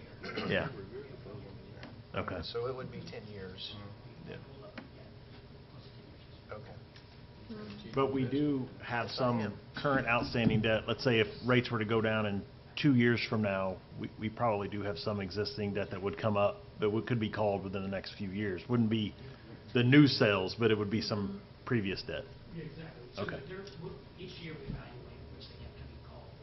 Current refinance, we do that. Mr. Rice, we understand. But currently, we don't have anything higher than what the current rate is now, correct? We have, well, so they have 5% coupons on there, because a lot of bonds are 5% coupon. Now, all costs is a lot lower than that. Mhm. But when we sell that bonds, we can make matters a little more complicated. So when you sell bonds, if you're trying to sell $100 million, investors are going to pay a premium for that. So Yes. they're going to pay 101, so the par amount gets reduced. I got you. You still receive $100 million. As a result of the par amount being reduced, you still have to pay 5% coupons. Your interest rates are higher, but the actual par rate is lower. Understood. It's a balancing act.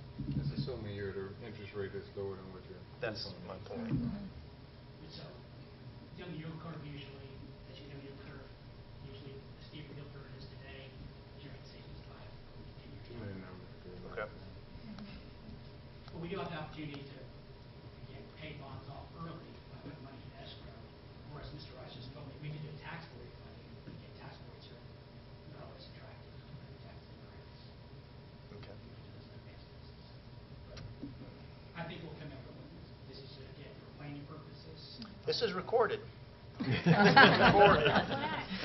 yourself in. That's why all his numbers are so conservative, because he knows it's Right. recorded. I'm also confirmed too. I understand. Yeah, I told Mr. Roebuck, I said, you're very conservative in your estimates, and they're going to ask you that question when they see that also.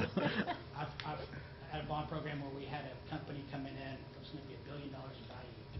Passed the bond election, and the company decided not to do that. So, yeah, I'm very conservative with my numbers because I don't want to confirm on Very good. We also assume that we will not receive these state funding assistance for family bonds. We have a collection rate of 100%, which historically I think with the penalty of interest are all 100%. But we are going to maintain 26% finance tax rate for the next 2 years by paying off some bonds early, prepayment bonds, which we've already put the 3 one. We'll have to come back to you this year for the 24, pay some bonds off to maintain that 26% tax rate. So Okay. if the bond election does pass, we won't have to Use that tax rate. Then on the next page, we again are a little conservative with growth. Like I said earlier, the 5 years of 9.05%, and the 10 years at 8.97. We are assuming a 2024 8% increase here in red and bottom. It's 6% the next year, 5.5, 5, and then we lower it down to 29.30. We keep it 2% after that. We keep no growth because again, that's past the last bond sale. We don't want to plan for anything past that. We don't know what's going to happen next year. So try to be conservative and be as reasonable in our expectations. And as a result of those assumptions, the 25-year debt structure for 4 bond sales, for no tax rate increase, we're estimating anywhere from $1.1 billion to $1.3 billion in capacity. Now, Say it again. 1.1 billion to 1.3 billion. Or zero. And again, there, the bar chart there is the median, it's about 1.2 billion. We want to show that just to show comparison to zero. Incremental penny, how much we talking? Incrementally %. If we were 1 cent increase, 1 cent increase is about $200 million. 200 million. A little $200 million.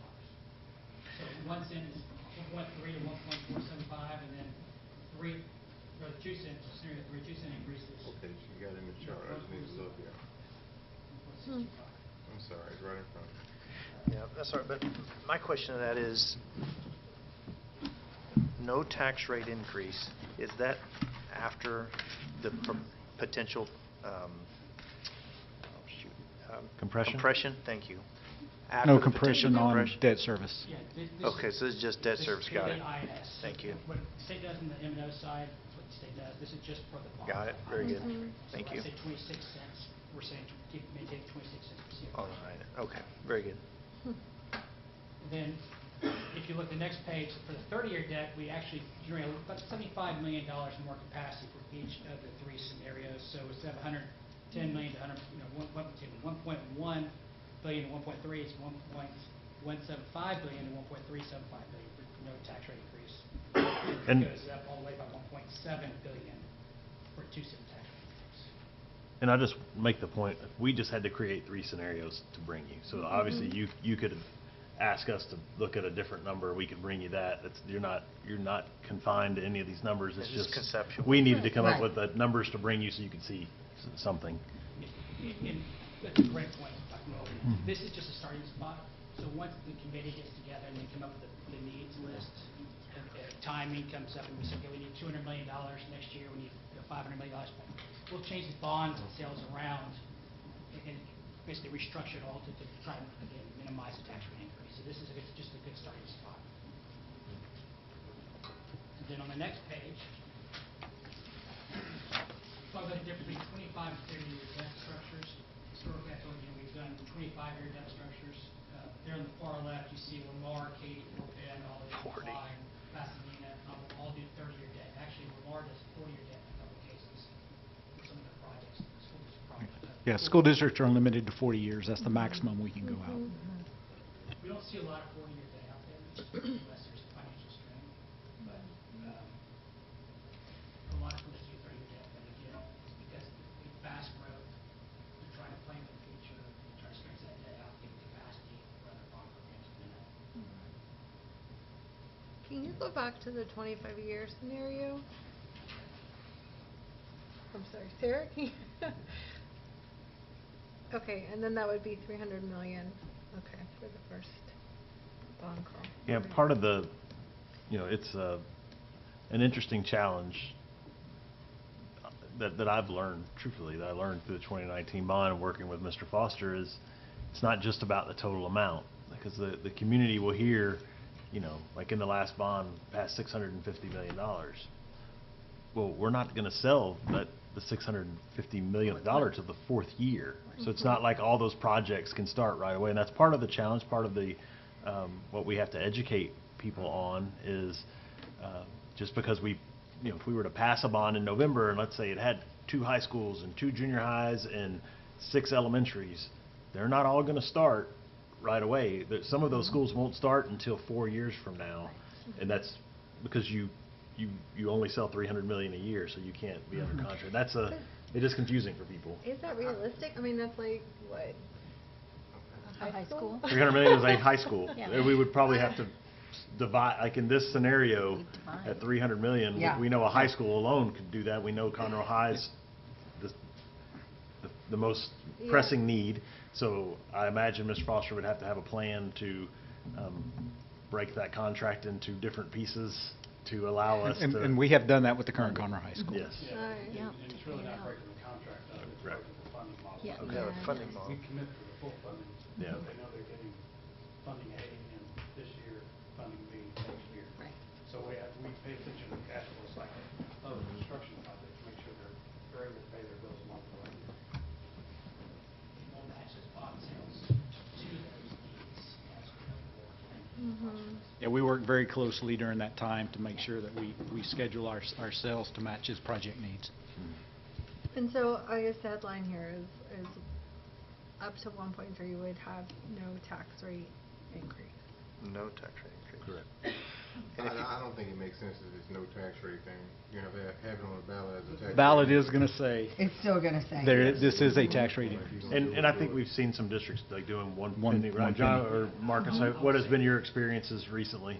Experience since they put that new language on there, You might as it well. says zero tax rate, voters go to the polling booth not knowing much about what's going on, they say, no tax rate, go to 500 million or we're going to pay, how's that possible? They vote no, they go behind it. Right. So we're seeing a lot more bond elections that have half a cent or 1 cent increase because of these. It's Yeah. consistent with the thing. And Well, they won't equate it to what the actual amount is. Right. but in either scenario, I don't know if this makes a difference or not, but if you're already asking for over $1 billion, I mean, if we're going to ask for over $1 billion, it's, that's a B is a big number. The numbers are staggering, That's absolutely. that's a big number to ask. So if you're 650 million versus 1.1 billion, That's why the messaging is so important. yes. It's just a- You it's a big said, number. the bond committee is going to be looking at about 3 billion Yeah, well, worth just, of needs. and just to give you, and I'm giving rough numbers and easier, Darren might be able to correct me, but if you go back to the last bond, when we had 1.5 billion in need and we did 650 million. So there's 900 million left out there. If you looked at what PASA showed us the other day, just what they showed us in new schools was, I think for the next 5 years was well over $1 billion.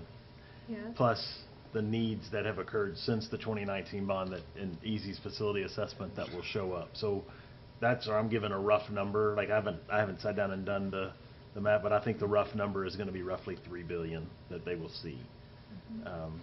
And then they've got to go to work from there. I mean, they're going to have hard work from there, and that's why, you know, part of what we have discussed is, and we're going to show you the calendar, but what I would hope and intend to do is to come back at more workshops and share with you sort of where they are and what they're thinking and where they're confounded and stuck, and so that you all may be able to help give some direction to them, you know, because part of what we're going to be asking for from you is direction. Because what I don't want to do is go into the bond committee and allow them to create a bond package that you all could never support. Right. Because that means they've wasted their time, and there's a lot of great people in there that we shouldn't waste their time. So we're going to need to give them some type of parameters about what you all believe is feasible. So like if you all look at this and you're like, well, there's no way we'll ever, we'll never support more than a 5-cent tax increase, or you know, then they would know, all right, well, the $2 billion is your cap. Or if you come back and you say, well, it's got to be at a no tax rate increase, well, then they can see where their cap is. And that's, you know, the previous bond, that's where we were. The board gave that direction on the second time around. The first time around, we did have a 1 to 2 cent tax rate increase at 807. But so that's going to be the, you know, we'll try to keep you all looped in the conversation, as well as the general public. This process is going to be very public, so everyone's going to know exactly what's going on, what's being presented. Everything we present will be uploaded on the internet. It will be there. The whole world can see it. So hopefully we'll get good feedback along the way. Let me go forward. One more. This is an interesting slide, and Dr. Love, you definitely would help me explain this, but I think it's very fascinating. That debt per student comparison. We took the school districts that recently called a bond election in 2022, and basically did their debt per student based on their enrollment, come up with a number. And Splendora's debt per student based on the bond election now in November 2022, so a couple months ago, equals $45,848 per kid. If you took the enrollment of Conroe ISD and applied that debt per student, you could do a bond election $3.3 billion.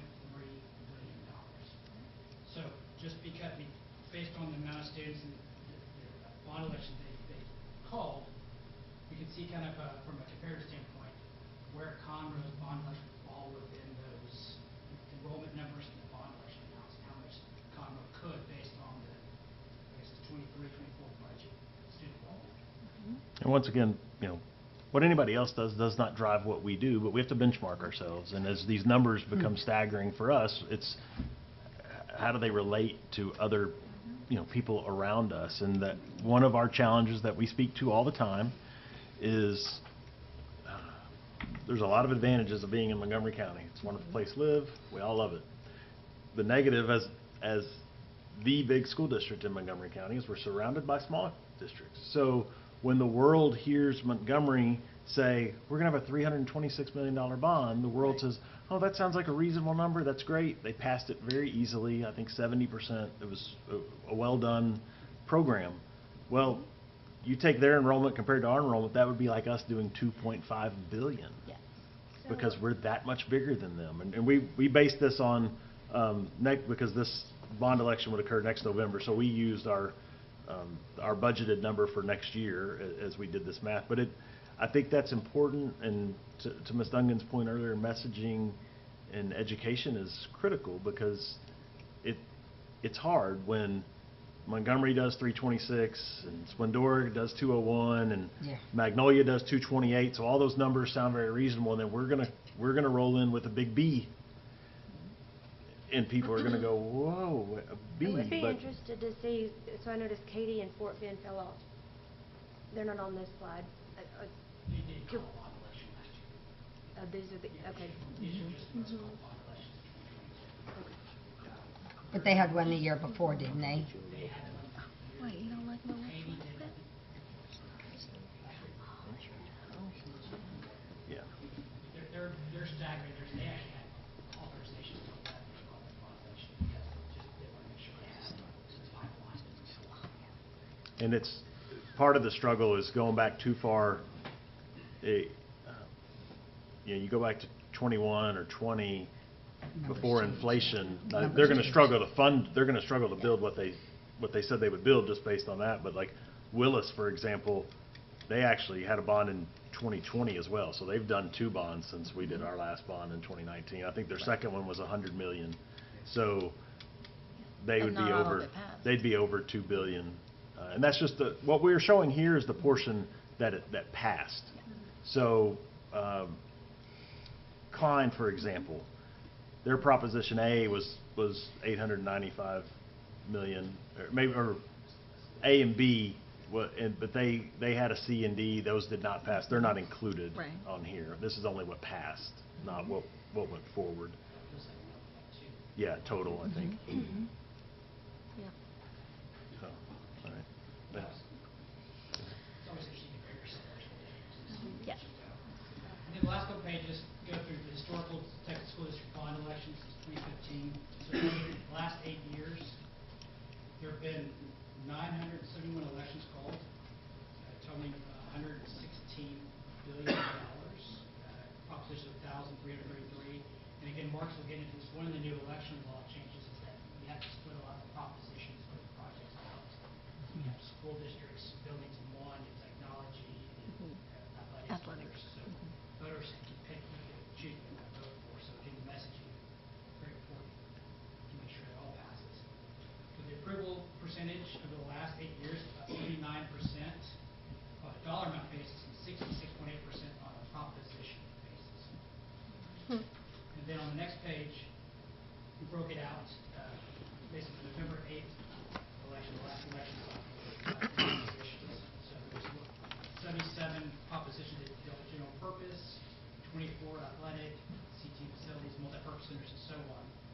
You can see the approval percentages for each one of those. Athletic facilities have been struggling of late. Voters have been voting a lot of those down. Obviously, the schools are needed. We've had a high success rate. CTE facilities have a high success rate. But really, it's school districts and buildings is passing the athletic side is struggling to get the right message out. John, I got to ask this because when you sent this chart, what in the world is teacher housing? I What are they know, doing? right? What are these people doing? Actually, we did Dallas. Did you really? We've got a school district, we represent Dallas, I can't remember which, but it's got a lot of 3 to 18 agreements. Okay. So they're so flush with cash, they can't spend it, they're having to give it back to the state, so they decided to pass a bond election to basically provide housing for teachers, which back when election laws were initially passed in Texas, that was one of the things we came on. Wow. Housing for teachers. That sounds like something you need in like Midland or something. Yeah. It's too expensive. Like building houses or a housing allowance? Really? Teacherage? Wow. Like a parsonage? Wow. Interesting. Companies built Yeah. Wow. Interesting. That is interesting. All right, I had to ask. I was really curious. So. I was In like, the olden days. I call it the Yeah, I don't know what they were doing. there. So. Interesting. So, I mean, it looks like this, either 100%. it passes easily or it just dramatically fails. It depends on messaging. And again, Conroe's done a great job getting out and spreading the message around. Some of these other schools are smaller, so they can pass because it gets word out. But, yeah, it's messaging. And I think Marcus will show us, but I think when you go back to that last slide, when you look at what we saw of peer districts, Klein, even some of our neighbors, Willis, a lot of places passed their Prop A, which is typically the biggest number, because that's your new schools, your big school renovations, buses, land, all that. Proposition B is oftentimes technology. You saw 12 of 14 were successful. Those are pretty successful. And then you get to C, D, E, F, G, whatever. They turn into athletics or fine arts, and they become much more dicey, right? Klein, I think, failed a stadium, and they had an athletic arena, and both failed by like a percentage of a point, but they were not successful on those. But they were, you know, Tomball had two of the 4, 2 of 5, yeah. Yeah, so that's I think it was fairly common, A and B, and then, you know, but to Mr. Williams' point from earlier, sometimes it's important to have C, D, and E to let the communities voice their opinion, right? Like, let them say no to that if that's what they, you know, if there's a need for you know, if you see a need for a stadium, which we don't, so any media members out there know we will not have a stadium presented to our committee, but, you know, for those communities that do think that, sometimes it is important to put it out there, and if they say no, okay, like, but give them the opportunity to do that. Sometimes important. Well, I know we heard it over and over and over again since August. We don't have a problem funding buildings, you know, and that type of thing. That it was all the others that were, depended on who you were talking with, if what they were behind. Yeah, and it's quite a process, just to speak to the bond committee process, because it is that. You know, you think about a place as large as us, especially economically diverse, where voters are, where new construction is going to be. You know, most of our voters are in the Woodlands, but most of the new construction is not going to be in the Woodlands. Not in the Woodlands. And so there are give and takes that happen in the committee of how do we make sure that every feeder zone feels like they are engaged in this process, and at the same time we're spending all of our tax dollars appropriate ways, and that's why the committee process is so important, because they have to hear all these different opinions in the room, and how to make everybody be you know, feel like they're, I don't know if you say winning, but just, you know, benefiting from the process. So, anything else that you'd add? I'll also point out, when you do a bond election, it doesn't just affect the school district. You have people being hired to do the construction work, right? You have sales tax being generated. And it helps the community. Yes, the economy, yes. Dollars, probably to generate additional revenue income for people. Absolutely. It's a positive thing, right? It's not just the schools, contractors, for business owners. It's far-reaching. Right. Bond program. Yes, the economic development, the ripple effect that goes through the entire community is enormous. Thank you, John.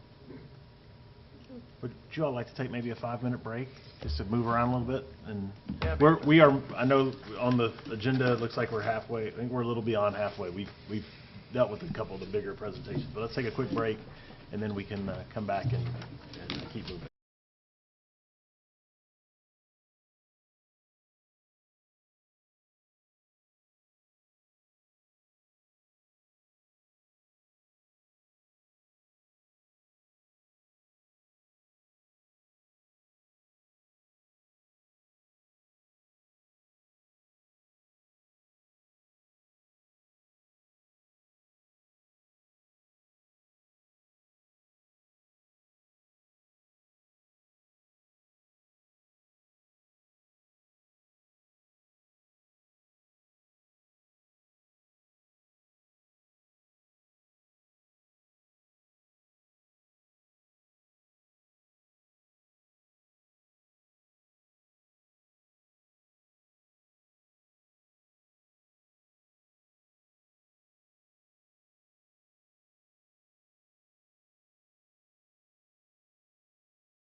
Everyone, thank you. Nice to get a break and move around a bit. We're going to keep moving through our agenda. We are to item 5, construction cost market update. And we felt like after hearing the update from John, it would make sense, since we're talking numbers, to get an update from Easy on what is the current market on construction costs, and what will we be sharing moving forward with the committee on what each of these buildings may cost. So, Mr. Foster. Well, and I really have a couple things. I want to talk about schedule as well. So I have a slide about an overall project schedule to go with this. But the construction cost, the market, as you can imagine, inflation has been something that's been difficult to deal with. General inflation in the economy, you hear, is 8% year over year. Construction inflation last year was almost 30%. So it's roughly 3.5 times what the regular consumer is seeing in the marketplace. But we don't want to just live on anecdotal information. So this is really just to let you know that when we're looking at putting budgets in front of you for the plans coming forward, we're looking backwards at what we've done years over years. So historical data plays a giant role in what we do when we plan moving forward. So what you're looking at is the last run of a decade or so of elementary schools. As you know, we typically build a prototypical elementary. It does improve over time, but generally speaking, if you looked at them from the satellite, they're all the same shape for this run of buildings. So we use them as a benchmark as we plan moving forward. So looking back at Snyder in 2012, you see the total cost of that building was under $2 million. And you can see the ups and downs on the market. 20 million. Oh, 20 million, sorry. Don't get excited. Yeah, right. Right. Let's build a bunch of them. And you see the market does go up and down, I mean, as you follow through. But as we move through there, you see Snyder, Patterson, and Stewart were part of the 2008 bond election. Then you have a little gap, which we extended the 2008 bond a good bit in there. We built Bonnie Wilkinson with some of that 2008 bond money, which it's pre-12, so it doesn't fit on the graph. And then you've got the 2015 bond, which is Bradley, Clark, and Suchman. You see the market had a pretty dramatic increase from 2008 to 2015. And then those three schools are effectively the same price when you look at them from a large angle. And you see we get to the 2019 bond, which is Hope Elementary, Gordon Reed, Hines, and then our projected cost for Bartlett. If we had this meeting next week, which we will be in front of you next week, I'd have data for Bartlett. It goes live to the marketplace for bids on Thursday this week. So we do look forward to bringing it to you for approval to go to construction at the February board meeting. But we do anticipate it being more expensive than Hines. How much is that crystal ball? If you'd appreciate, we go find the light bulb store for the crystal balls so that they work. Because we are projecting those cost increases to go up. So, in looking back again, when you look between Gordon Reed and Hines, when you look at these on an individual trade basis, some trades were up significantly. I mean, some trades were up way more than 100%. The very top line got cut off in the graphic, but that's fuel. Construction and deliveries largely happen with diesel fuel. We've seen the price of gas come down over the last several months, but you've seen the price of diesel stay above $4 a gallon. And even in the wholesale red diesel or the off-road diesel markets, it's still very expensive. It fluctuates weekly or daily, but it's still between $4 and $5 a gallon in most sense when we're buying it. So most of our equipment on our job sites, particularly when you're looking at earth moving equipment, is powered by diesel, and these things don't get miles per gallon, they get gallons per hour, and they're running 8, 10, 12 hours a day. So it is a significant cost when we do that. And then everything that's delivered to the site is delivered usually by truck. If it's not by truck, it's by train, then by truck, and sometimes it's by barge, and then by train, and then by truck. All of those things are powered with diesel fuel. And here in the United States, diesel fuel is in short supply. Northeast is worse than here, but it's controlling that marketplace, so the price of that fuel has stayed high, even though we watched the price of oil come down, and even the price of a gallon of gasoline come down.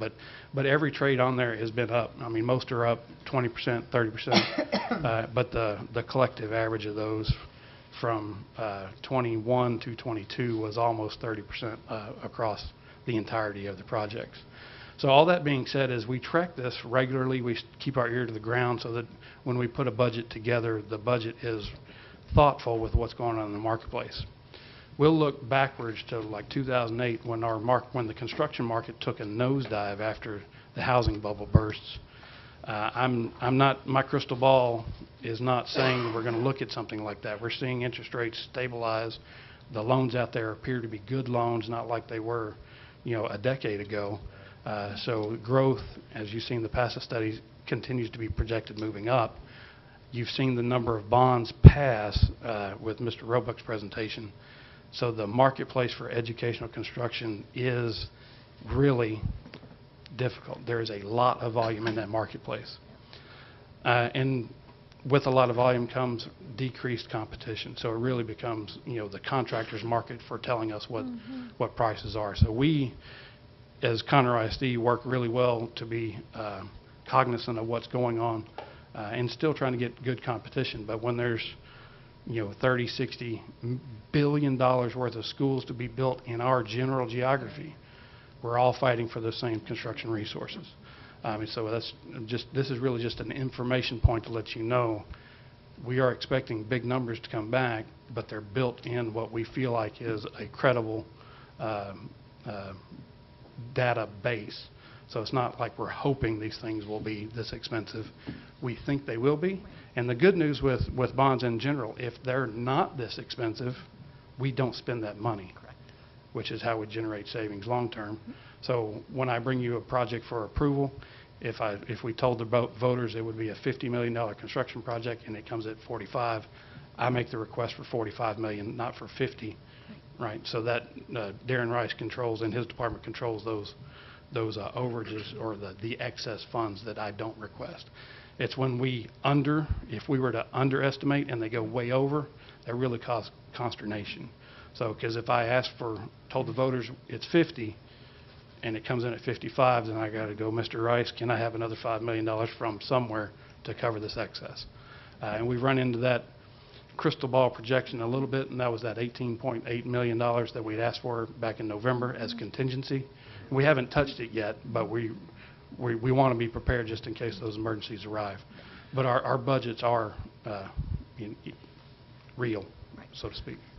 Just out of curiosity, on the moving forward, knowing that labor is just at a premium and workers and people that are actually going to do all this work, when you go out for a bid, is there any kind of, when they fill out a bid, a clause or a portion of it that talks about being able to finish on time? I'm being serious. And we have clauses within our contract talks about damages if our substantial completion dates aren't met. And Conroe ISD, we've never had to assess those damages. They're liquidated damages within the contract. They're not punitive and they're not consequential, but they are liquidated. So it's a stated amount per day if they were to miss their deadlines. We have not failed to get students in their seats over the life of my career. It was spanning nearly 20 years at this point. But those do exist. Now, we are seeing qualifications come in on bids now that say, if you don't make this decision this afternoon, then we can't guarantee whatever the guarantee should be.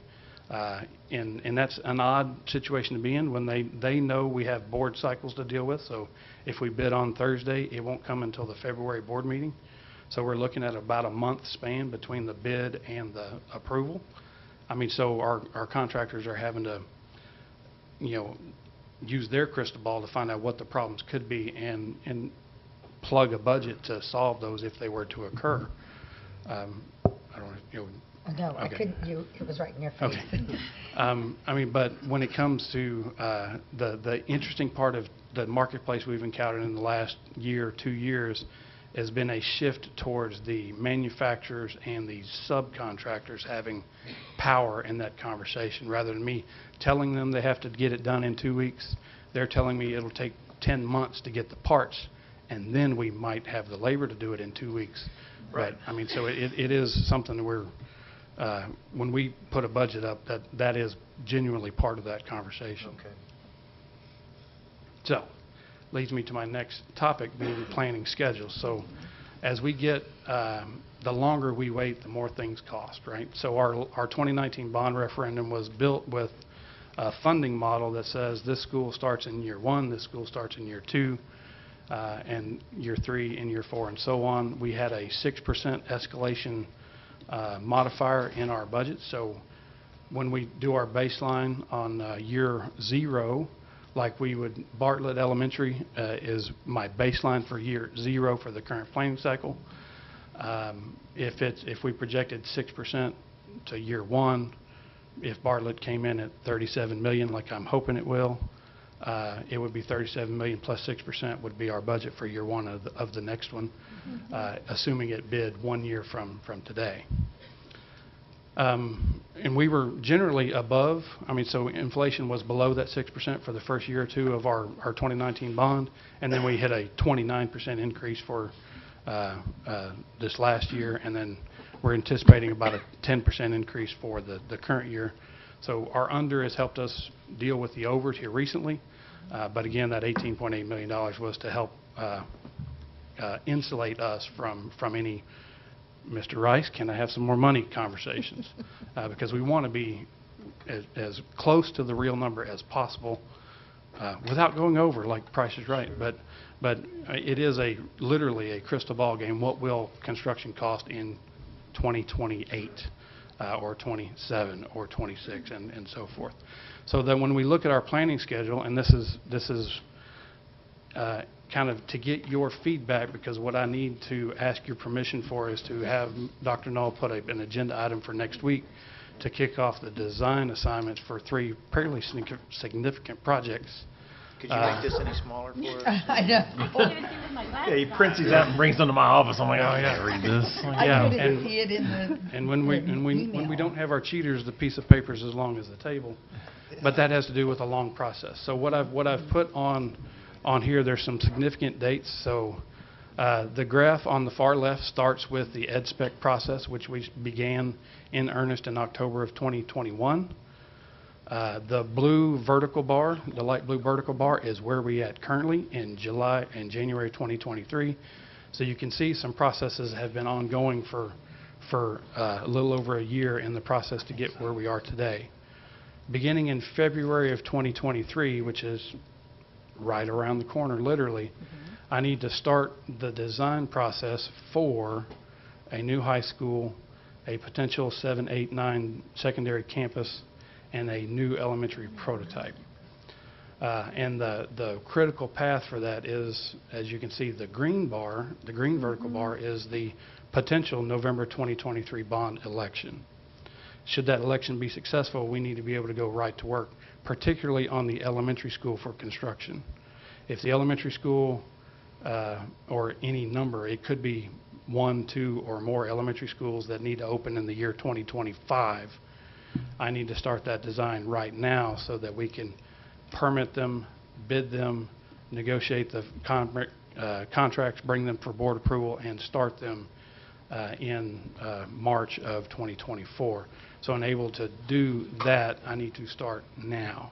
When you look at the secondary campuses, the high school and the 7, 8, 9, they're much longer design processes because they're more complex buildings. One of them is in the city of Conroe for sure, which I'm anticipating a very long permitting process because it's a large and complex project. And then we still have to bid them, negotiate the contracts, bring them for approval. And this is set up for an opening of a Conroe, new high school in Conroe in 2027, which when you say those words, it sounds like they're very far away. But in my world, I've been asking Dr. Null to start on this for 2 years already. So he's tired of me asking him, so now I'm asking you. And so what we're going to bring forward for you next week is a designer assignment. Last month we created the pool of designers. This month we're going to assign designers to those projects so that we can negotiate those contracts and get them started. And the goal here is to have an adequate planning time so we're not rushing through that process, but leaving time for the right amount of bidding and working with our contractors and getting the projects negotiated and budgeted correctly. This will also help us bring credible data to any bond planning committee so that it won't be a guess at what we're trying to get done. It'll be an active process with active participants who can report on progress as it's happening.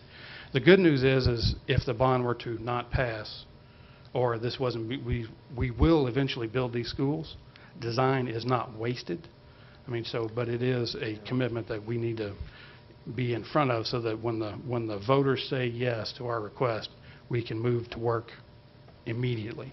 You'll see a lot of school districts will pass a bond, and then start the design process, and then get projects out the door and rolling. Part of our cost control method is to look forward, start early, and get out ahead of them in the marketplace. So our big jobs are bid before their big jobs are even designed. So, And that is what, we did that with Grand Oaks, is that correct? correct. That is the process we took with Grand Oaks, and we ended up bringing that phase one of that project the month the board canvassed the votes for the 2015 bond election and that result. And by the first of the year, we were underway on the entire project following a November vote, which is, if you were to analyze the marketplace, is very quick. But we did that knowing that Montgomery was building what is now Lake Creek High School, and we got ours out the door and bid before they bid theirs.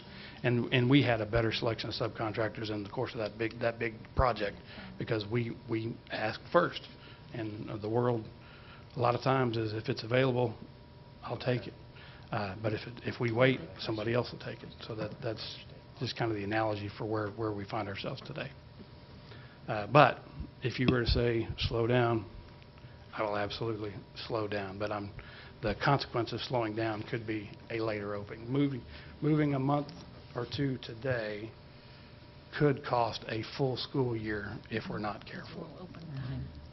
And to be clear, I think there's a few things from the PASA study that we looked at. We know, like, SUCHMA is on the elementary side, one that we look at and we think, there's no solution until one of these solutions.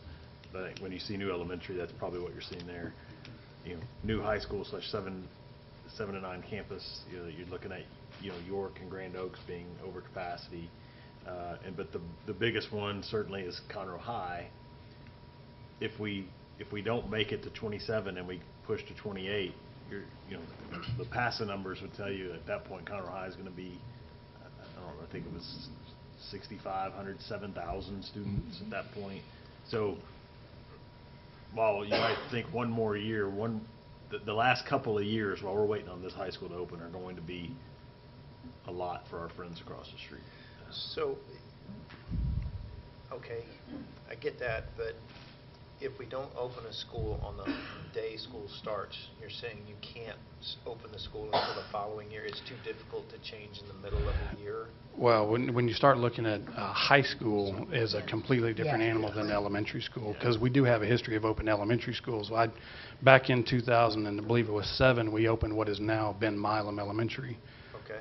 Milam existed directly across the yard from where it's now Grangerland Intermediate. And we literally opened Milam in October, and over the course of a weekend, moved the whole campus into their new home. But a lot of those, I mean, it looks strange when you have the ability to plan for August opens. That had circumstances of tearing an existing building down, some other things that were in its way. But if we have the ability to plan for open in August, I think we should open in August. I'm not arguing that point. Right. As a replacement building, certainly you could do it. As a high school opening mid-year, no. There's no way to move programs like that.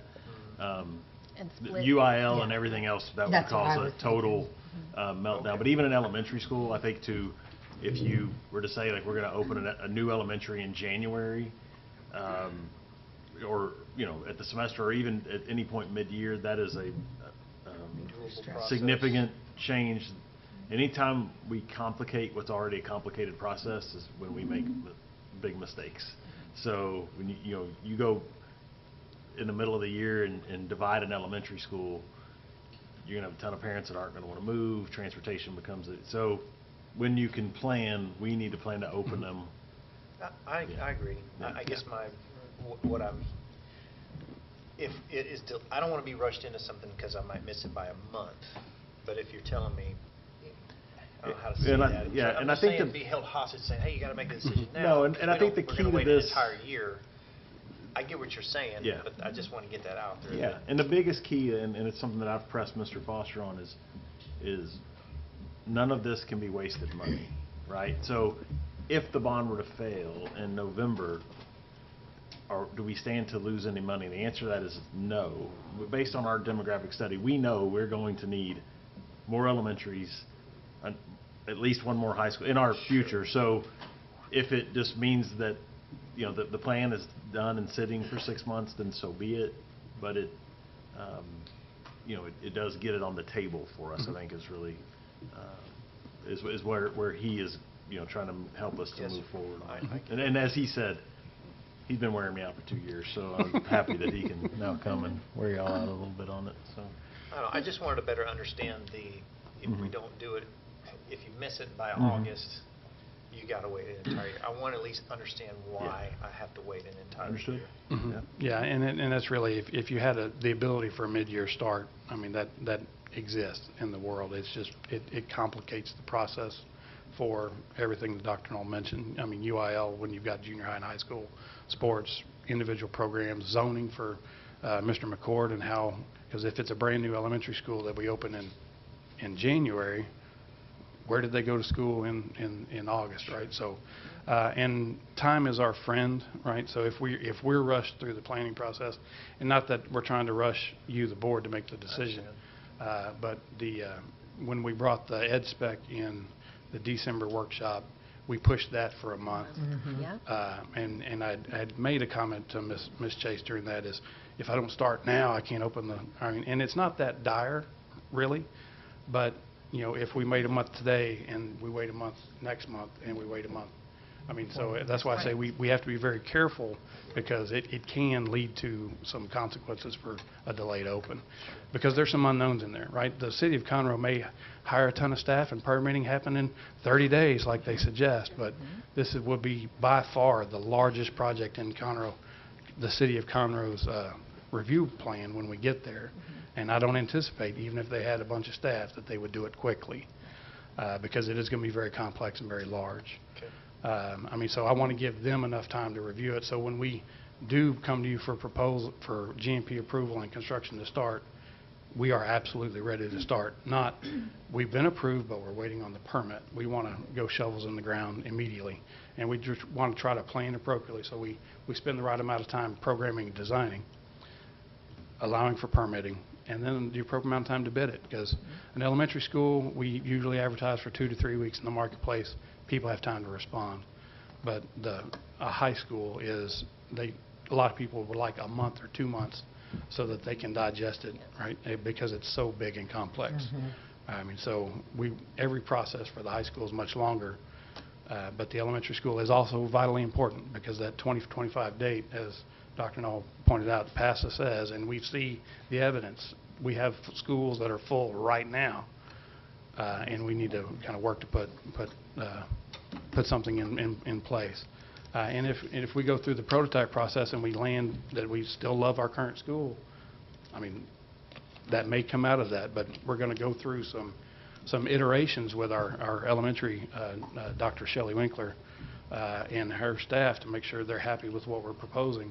And it's possible we could land right on what we've been doing. But I'm anticipating, you know, seeing something different, because we want to try to compact. We want to try to not have to buy 20 acres. We want to be able to squeeze our tax dollars and stretch them as far as they can go, so that we're not having to buy giant pieces of land just because we like to be spread out a little bit. Sure. So, I mean, and all that, every aspect of that is time consuming. So, I mean, not intending to rush, but asking you to be urgent. Sure. Mr. Rice, this pre-work that we're doing, Yes, ma'am. is this included in the 30 million? In the 30 million, yes, ma'am. Yeah, okay. And the timeline here, this is stretched out because of the ed spec in the beginning. Like, it's not really a 4-year timeline to do a elementary school, right? Or So if you have to, I know I haven't been able to do an individual board orientation with all of you over the course of your careers, but if you did, and I believe you were, I put a even longer bar graph on the screen for you. Even tinier. Right. Less legible. And indeed, that's something that's not, people don't realize. All of the steps to go through what we've got to go through to be compliant with the regulations and put a school on the ground. The elementary process is nearly 5 years long. From the time we dream up one should be there to the time we open the door does take almost 5 years. Yeah. And these projects, specifically, these are on land the district has already purchased and owns. So interestingly enough, that depends, right? So the high school, we do own the next high school site in Conroe. It is adjacent to our police station in Stockton Junior High on that piece of land on the east loop. So that does exist. So that's not part of this graph because we've already acquired that land. The 789 campus, if it were to come to fruition, is on land that is currently under contract, but we do not yet own it. Right, so I need to, and it's scheduled for closing, and everything looks like it's going to close in April, which if we go through the contracting process with the design team in February, get some preliminaries done in March, owning it in April fits that timeline very well. The elementary schools could be iffy, right? So it depends on where they need to be located. We do have land that we own in the near geography to Suchma, so if that's the need, we can move on that pretty quickly. But if the need is, say, in East County, as we go through the planning process with the committee here in the near future, we may find ourselves needing to acquire land right away. But the prototypical building is what and I mean, if you saw my request, we'll have a parenthetical S at the end, because we're going to intend to, with that designer, build or design more than one project. But we're going to start with, let's develop the prototype, and if we need to adapt it to a new site, we'll do that on an individual project basis. So I guess my question here is, how does it affect the timeline when it's not known land? Like, well, I mean, I have a great example of that currently. So Bartlett Elementary is one of those where we had it, I mean, I had originally put a plan together with it in a different geographical location than than the need presented itself at the time of construction or design anyway. We knew it was there. The developer's been very nice working with us, so they've been sharing their data as they go through their own design process. And so at the end of November, we owned the piece of land. We went through closing, but we had started the design process 8 months earlier than that.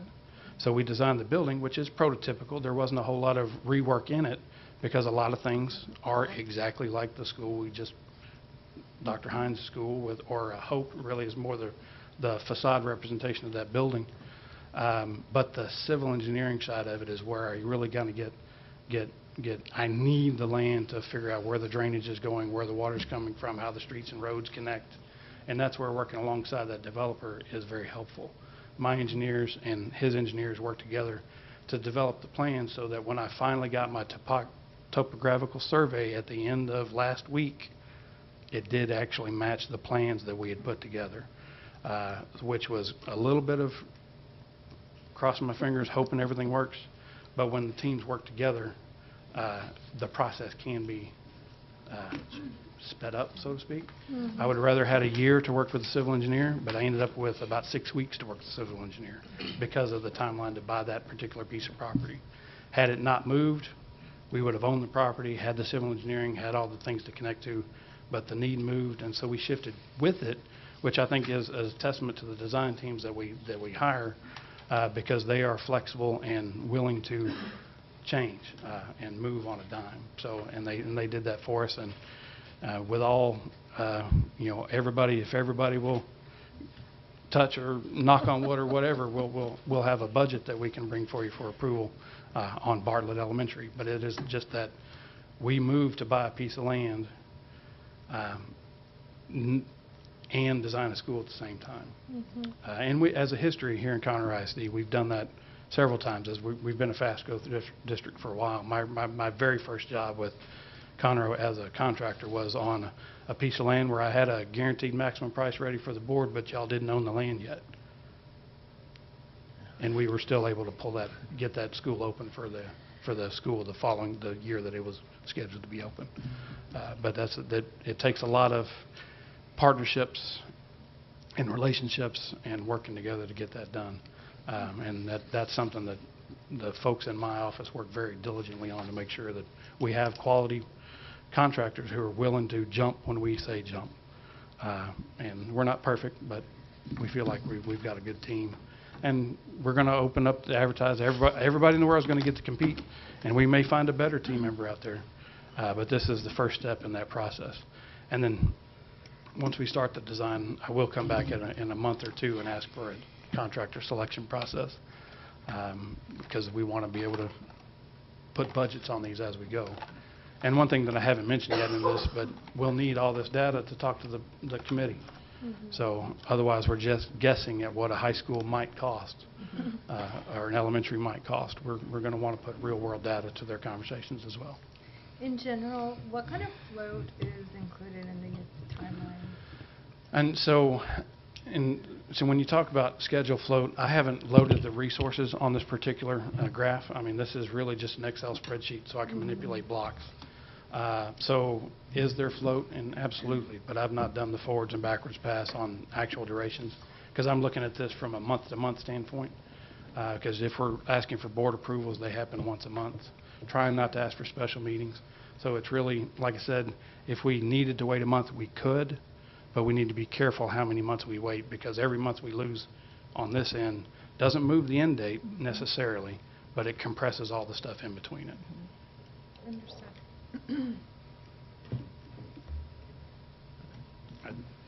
Any other questions for Mr. Foster before he wraps up here?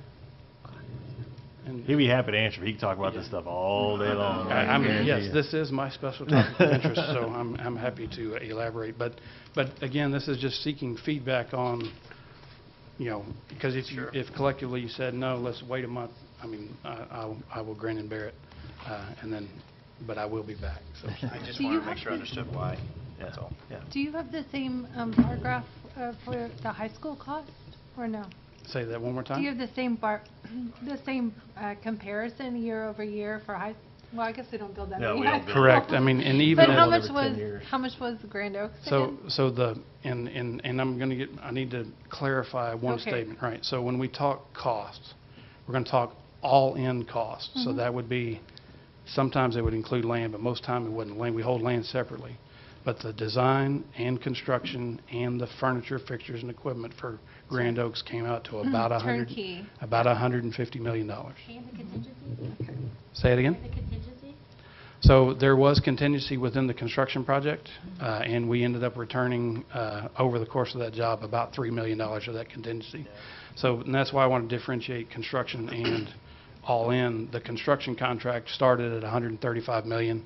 It ended at $132 million, but we also spent money on the design, the furniture, fixtures, and equipment. So I often get myself into a weird trap, because Dr. Null will say, how much does it cost to put 5 classrooms on the end of whatever building? And the construction is what comes to mind first, because that's all the other items in that cost sheet are based on how much construction costs.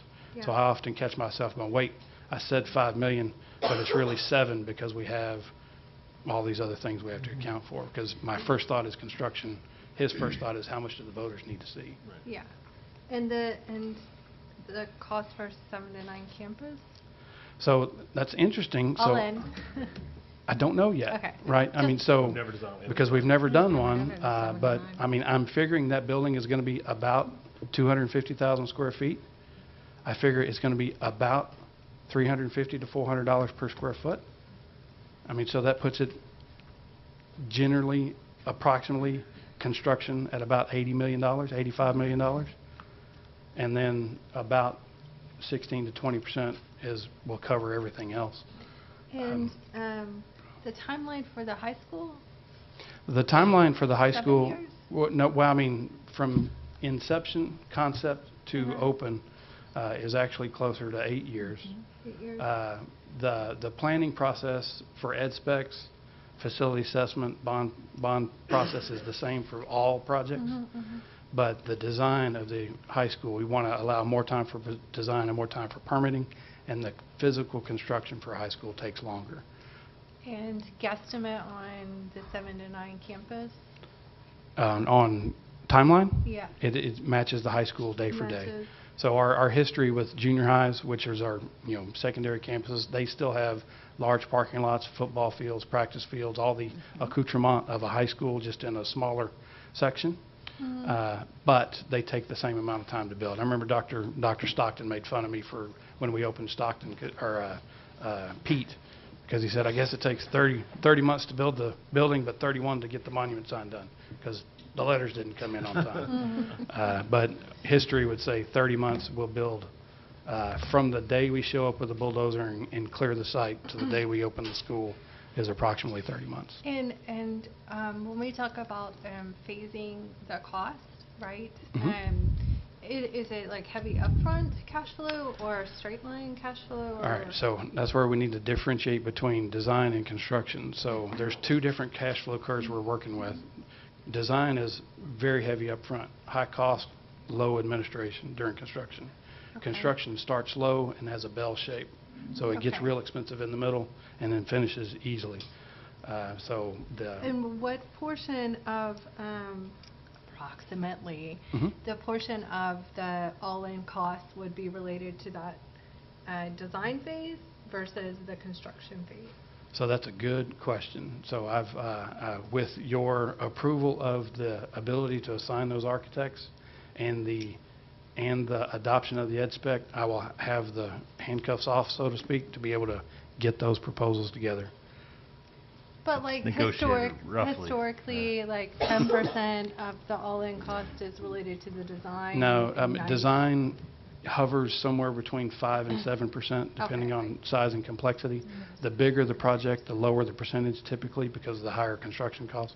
But they're percentages of the cost of construction, right? I mean, so if it's a $200 million construction, just for being, conservative, 6-7% would be the design fee paid through the architect into the civil engineers and mechanical engineers and those other consultants. So then, if you think about the cash flow for the whole job, about 5 to 7% happens fast, and the rest happens in a bell curve. Yeah, and when we say happens fast, just the design fee, 80% of the design fee happens in that 15-month window of design that Sure. we put up there. Yeah. So it's over the course of technically 2 budget years. So let me make sure I've captured all of my data correctly for everyone. So elementary would be, what we know now is approximately $37 million for Bartlett, add 6%. I hope. We're just playing with what Right. we know, and has a 5-year timeline to complete, and has a 5 to 7% heavy cash flow at the beginning with the bell curve of the rest to hit. So over the 5 years. from where we are, that's why that light blue vertical bar is important. We've already been through 2021 and 2022 in that process. Okay, Right. that's So, a good thing to right, do. exactly. So 2023 is design, 2024 starts the bidding and construction. It opens in '25. And then a high school would be 150 times 6%, probably more. No way. Oh, Probably Sig- more. Significantly more. I'm being, right. okay. 1,020. 8 That was year, 15. 8-year. Yeah. What is a guess right now on just a rough number? Has anybody got a calculator? That's a big Told us number. before, it's like But- 280 to 300. I thought it was 300. Well, I mean, and that's why we want to make sure we talk all in or construction, right? So, because but if the high school ends up being 550, Grand Oaks was 525,000 square feet. And to be clear, Grand Oaks has a 3,200 student capacity. Correct. This one might have to be bigger based on Right. numbers. It depends if So- we put 2 in this bond or 1.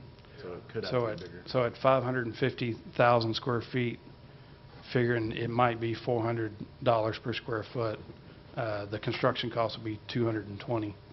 220. Okay. And then the all-in should be 260, 264, 265. I mean, again, this is all very, I understand. very high level With an 8-year timeline, within a, with an 8-year. so again, that, years that already light spent. blue vertical bar, we've already been through 21, Yeah. we've already been through 22. 2 years. 23 is design, some of 24 is design, construction starts 25 and completes in 27. And then same timeline, but 7 to 9 campus, 80-ish. Mhm. Right. Million. And that's With 2 years already spent. correct. I mean, Okay. so. I'm just trying, and we're planning, scenario 1 had us calling 300 million the first year. So I'm just trying to make sure that those numbers actually fit with what the cash flow will be. Well, I can assure you that is exactly what my job is. Yeah. So, I mean, not that I don't want you to bother with it, but that's part of what Darren, Mr. Yeah. Rice, and I work very diligently together on. Because if we sit down with a funding model that says we need, or not a funding model, a plan that says I need 5 elementary schools to open in 2025, which Dr. Winkler's back there going, no! But if we had that many to open, and we kicked off because when we get the guaranteed maximum price approval for the high school, it will be a commitment to spend all of that $200 million. It'll be funneled to the contractor during their cash, Yeah. with their cash flow curve, in mind, but it'll happen over a course of the Yeah. construction project, which is 30 months. But that year, if it's, if the first bond sale for the high school is 75 million, and you've got 50 million for an elementary school, and 50 million for an elementary school, and 50 million for an elementary school, and then 3 million of buses, and then technology components, And then land for the other side. correct. And, I mean, so, and. but that is exactly, Yeah. again, that's another special topic of interest for me. So that's exactly what I'm trying to put together. And we'll use that tool, the funding model and schedule, to let the public know that we can't afford 5 in 1 year. We've got to spread them out over 4 years. So don't go 2 and 1, or right. I mean, so because of a funding system, or sell all the bonds right now, and the tax rate becomes unmanageable, which you heard the chuckle on the end of the table. And that's not my goal either. I mean, because again, we want to make sure we're fiscally responsible in the plans that we put forward for approval. And I think the point you made there was very well made. Just to, we saw Darren's slide earlier that showed about $40 million or $35 million a year of other things: chillers, roofs, buses, technology. All those things have to happen in each year of that bond, and then the school pieces on top of that. Correct. As well. So that there's all of that. Absolutely. Thank you. There are IRS spending requirements for bonds, and you really can't issue too early, otherwise you get in trouble with the IRS. So that's something that we look at, so you know, the construction funding. Yeah. And the 300 million is not just would not just be for building. Based on your scenario, right?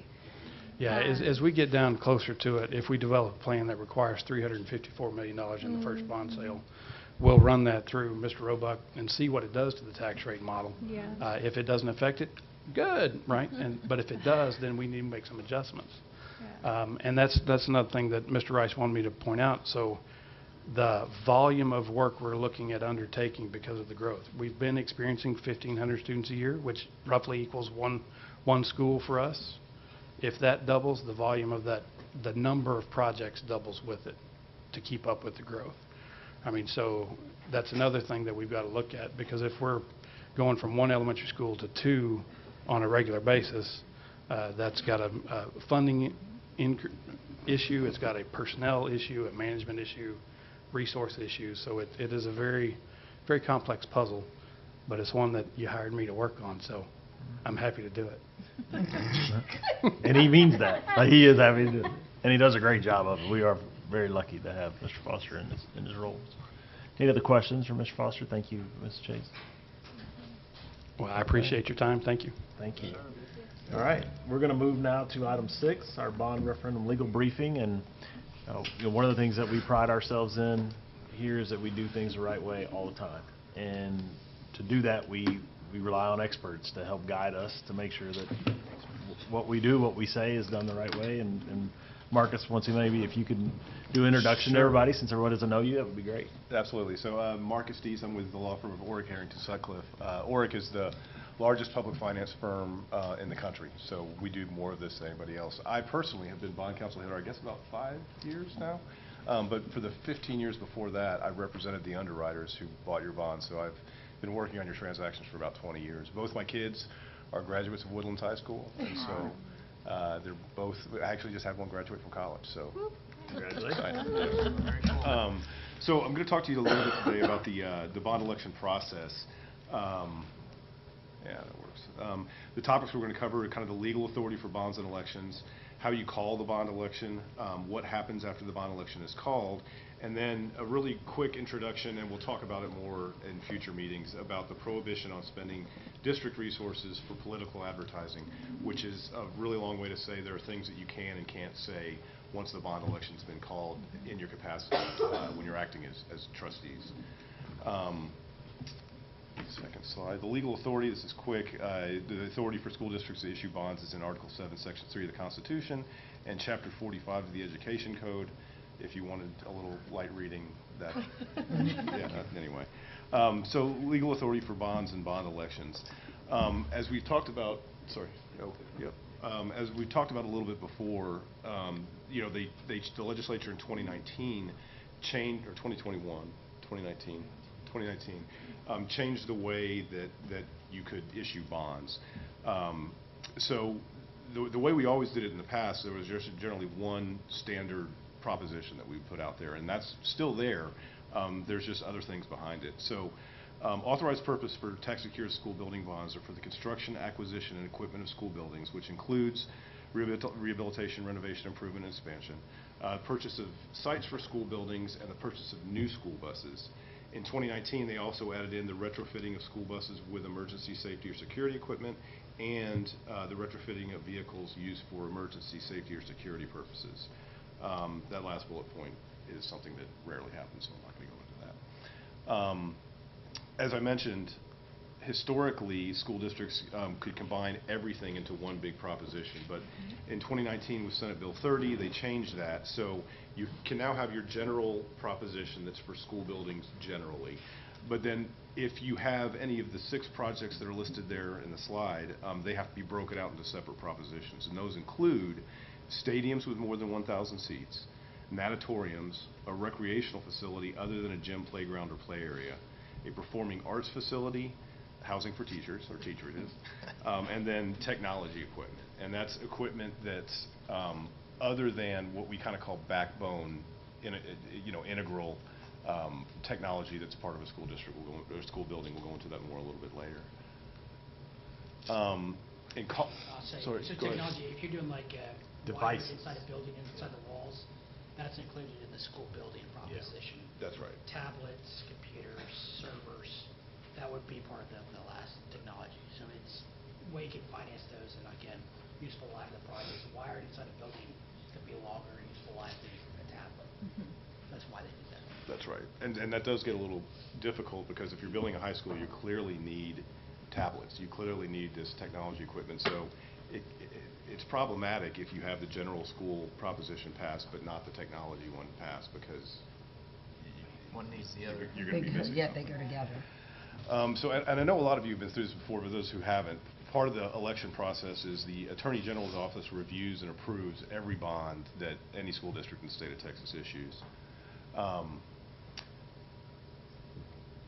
And right now, because that legislation, the 2019 legislation, is fairly new, they are really focused on that. And so they look at it pretty closely as to how you're splitting up your propositions and the types of projects that are going to be within each proposition. And that's something that we work with the district on when we're calling the bond election. And if it's something that's on the line, something that's pretty close, we'll generally take that to the Attorney General well before the election so that we can pre-clear that type of proposition so that we don't approve an election that they ultimately won't approve. And just some general considerations regarding the Senate Bill 30, which is the separate propositions. Sports-related facilities may require separate propositions. these facilities can be difficult to classify as either general purpose or special purpose. What the AG's current approach is they classify sports-related facilities as recreational facilities unless they are clearly within a general purpose safe harbor. And those safe harbors are small stadia, gyms, playgrounds, and play areas. What about practice fields? That's actually in the Next page. next page. Actually, To qualify could for general we- purpose safe harbor, it must be used for, a stadium one must be used second. for, Hold on one second. I'm sorry. I'm sorry, on the previous slide where it says that the Attorney General must approve the bond, Uh-huh. what would make them Not approve the bonds? Mm-hmm. If we tried, so for example, if we did one general law proposition and tried to include an natatorium in that as well, Okay, mhm. they're going to actually review what our projects are, and they would say, you don't have authorization for that, so you can't issue those bonds. Some other things where we talked about some of the state funding formulas, if you were trying to levy over 50 cents on your debt service side, they would prohibit, not allow you to do that. So there's some general guidelines, but I've never had one not get approved. Okay. So, In my history, 20 whatever years, 25 years doing this, we've had one bond issue not approved by the AG's office. It had nothing to do with a bond election. It had to do with a lawsuit that would tie up potentially some of their funds to pay the debt. With the work of Marcus, pretty clear on a lot of this stuff, you won't have those issues, which is good. You'd rather take care of them now before you take the AG's office. Okay. yeah, by the time we get to the election, and by the time we're issuing bonds, we're really certain that it's going to go through. They don't, as long as we set it up right, and we do, they don't not get approved. So. Okay.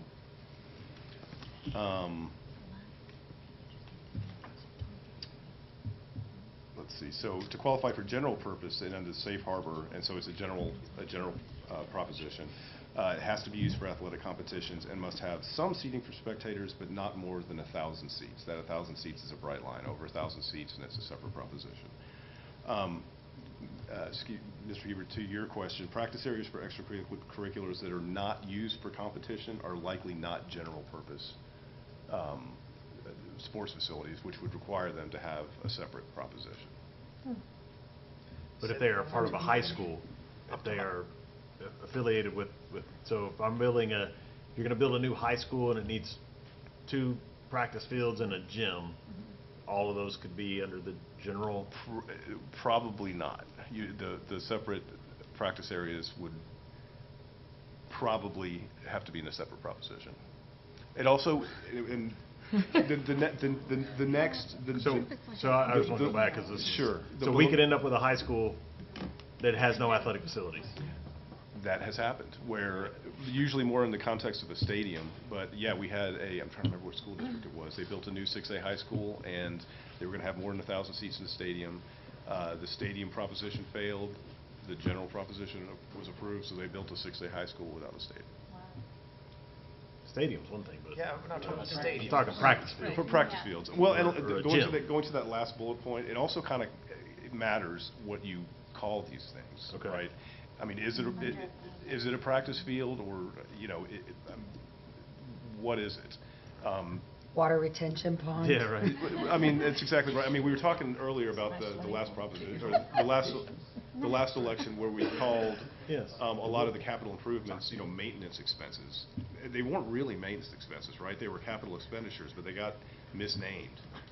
And so kind of the same thing here. Depending on how you describe the project to the Attorney General, can make a difference on whether it would or wouldn't get approved. So, Marcus, can you do me a favor? Can you pull the microphone just Yes, to you? 'Cause we're just hearing that maybe it's a little hard to hear you online. okay, so I would just assume they would be athletic competition fields with seats less than 1,000 and would fit in the general. Agree. Yeah, you put a set of bleachers up there. And it's the intent at the time, not necessarily how it works out. It makes me think back to the issue on the intent of what was intended, and now we've ended up with schools not having pieces that they need. Right. That's exactly right. And it's possible, too, that we'll get more and more clarification from the AG's office between now and our potential November date. That we know there's a May date coming, that there'll be more clarity. Hopefully, Yes. yeah, I mean, every election cycle that we go through, we get more clarity on the whole thing. They don't make decisions until they're forced to make decisions, so the more, examples of this. But it sounds like they've already made a decision once, though. You They- just shared with me they that certainly have. we had a It's- 6A school that built without a I mean, yeah, practice facility. they have absolutely made the decision that if, you have a stadium proposition, if stadium with more than 1,000 seats requires a separate proposition, and whether, if the voters don't approve that, Are bleachers considered a stadium? If you build a field with bleachers? Then on 1,000 people. over 1,000. So the key is Yeah. just keeping it beneath 1,000. If you keep it underneath 1,000 and you can reasonably assert that the competitions will be held there, then it should be fine. I think we'll be fine. A lot of it is in messaging to the AG. A lot of it is how we The way describe. the way that we structure our things, I think we would be fine, because You got that? all of our outdoor practice fields host soccer tournaments, they host Right. different events, and so they would meet that criteria. Absolutely. Our JV stadiums that we build on site, they hold about 900 people, so they're gonna fit. So I don't think we're gonna have an issue. Just since we discussed it there, our high school basketball gyms. Hmm? 2,000. I think there's, I'm not a lawyer, but That's indoor, that's part of the building. Well, I think it's maybe. connected, I think it's got different criteria, correct? That's part of the building. If it's still a gymnasium, right? Right. And so that's Not a stadium. and we've talked to the AG about that. I mean, they haven't gone so far as to say, well, you have to have if a gymnasium has more than 1,000 seats and it's not approved in a separate proposition, you can't have a school without a gymnasium. Every school has a gymnasium. So they've been somewhat reasonable on that one. But we have run into, well, the next slide, generally, this is what I was going to say. General fine arts purposes can be classified as general purpose projects, but performing arts facilities are special purpose. Point there that I would expand on the prior conversation is we have had it where if it was going to be a performing arts center that was the auditorium for the school, it was also a performing arts center, that might have to be called out in a separate proposition. Well, we have them as LGIs, right? What's that? Large group instruction. Yeah, I think, what you may, let me give you an example, I believe, of what Marcus might be talking about here, would be like Willis had an auditorium in their high school, but a few years ago, they built a district-wide performing arts center, which was a large auditorium, but its purpose was to serve the entire district as a performing arts center. If we were to do something like that, then it would need to be a separate proposition. Building the auditorium onto the school, like we would do any school, that serves a fine arts purpose within the school. So that would fit, but Willis would have attached that close to the school, it would have been. yeah, and they built it before this provision happened, but, yeah. So and kind of toward that point, a facility that with a predominant purpose of staging performances to audiences is probably a performing arts facility. If that is not the predominant use, then the facility is probably not a performing arts facility. So like our auditoriums are used every single day, every single period for class, and then they may have also performances happen occasionally. to have Yes. a UIL competition, one act play competition. Graduation. Yeah, exactly. But to that point, the last bullet point there, the Attorney General may apply the predominant use test to a portion of a school building rather than the entire building. And that was the point that I was talking about with respect to a performing arts center inside a school. If the predominant use of that was for performances, then they might make that be called out into a separate proposition.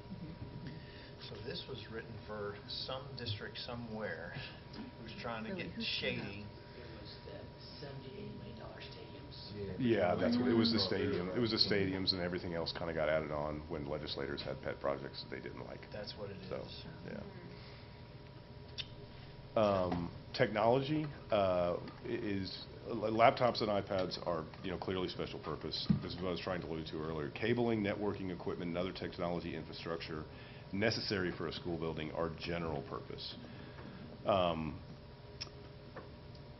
And a complex may require multiple propositions, but I haven't heard anything about this, about Conroe doing anything like this. So, for example, the AG declined to pre-clear a proposition for a large stadium and natatorium that were going to be one big facility.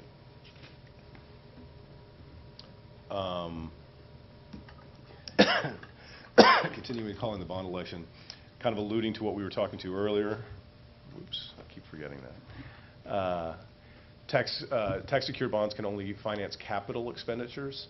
Items have to have a useful life of more than 1 year to be considered capital. As this is repetitive at this point, but bonds may not be used to finance maintenance expenses, including salaries, items with a useful life of less than 1 year.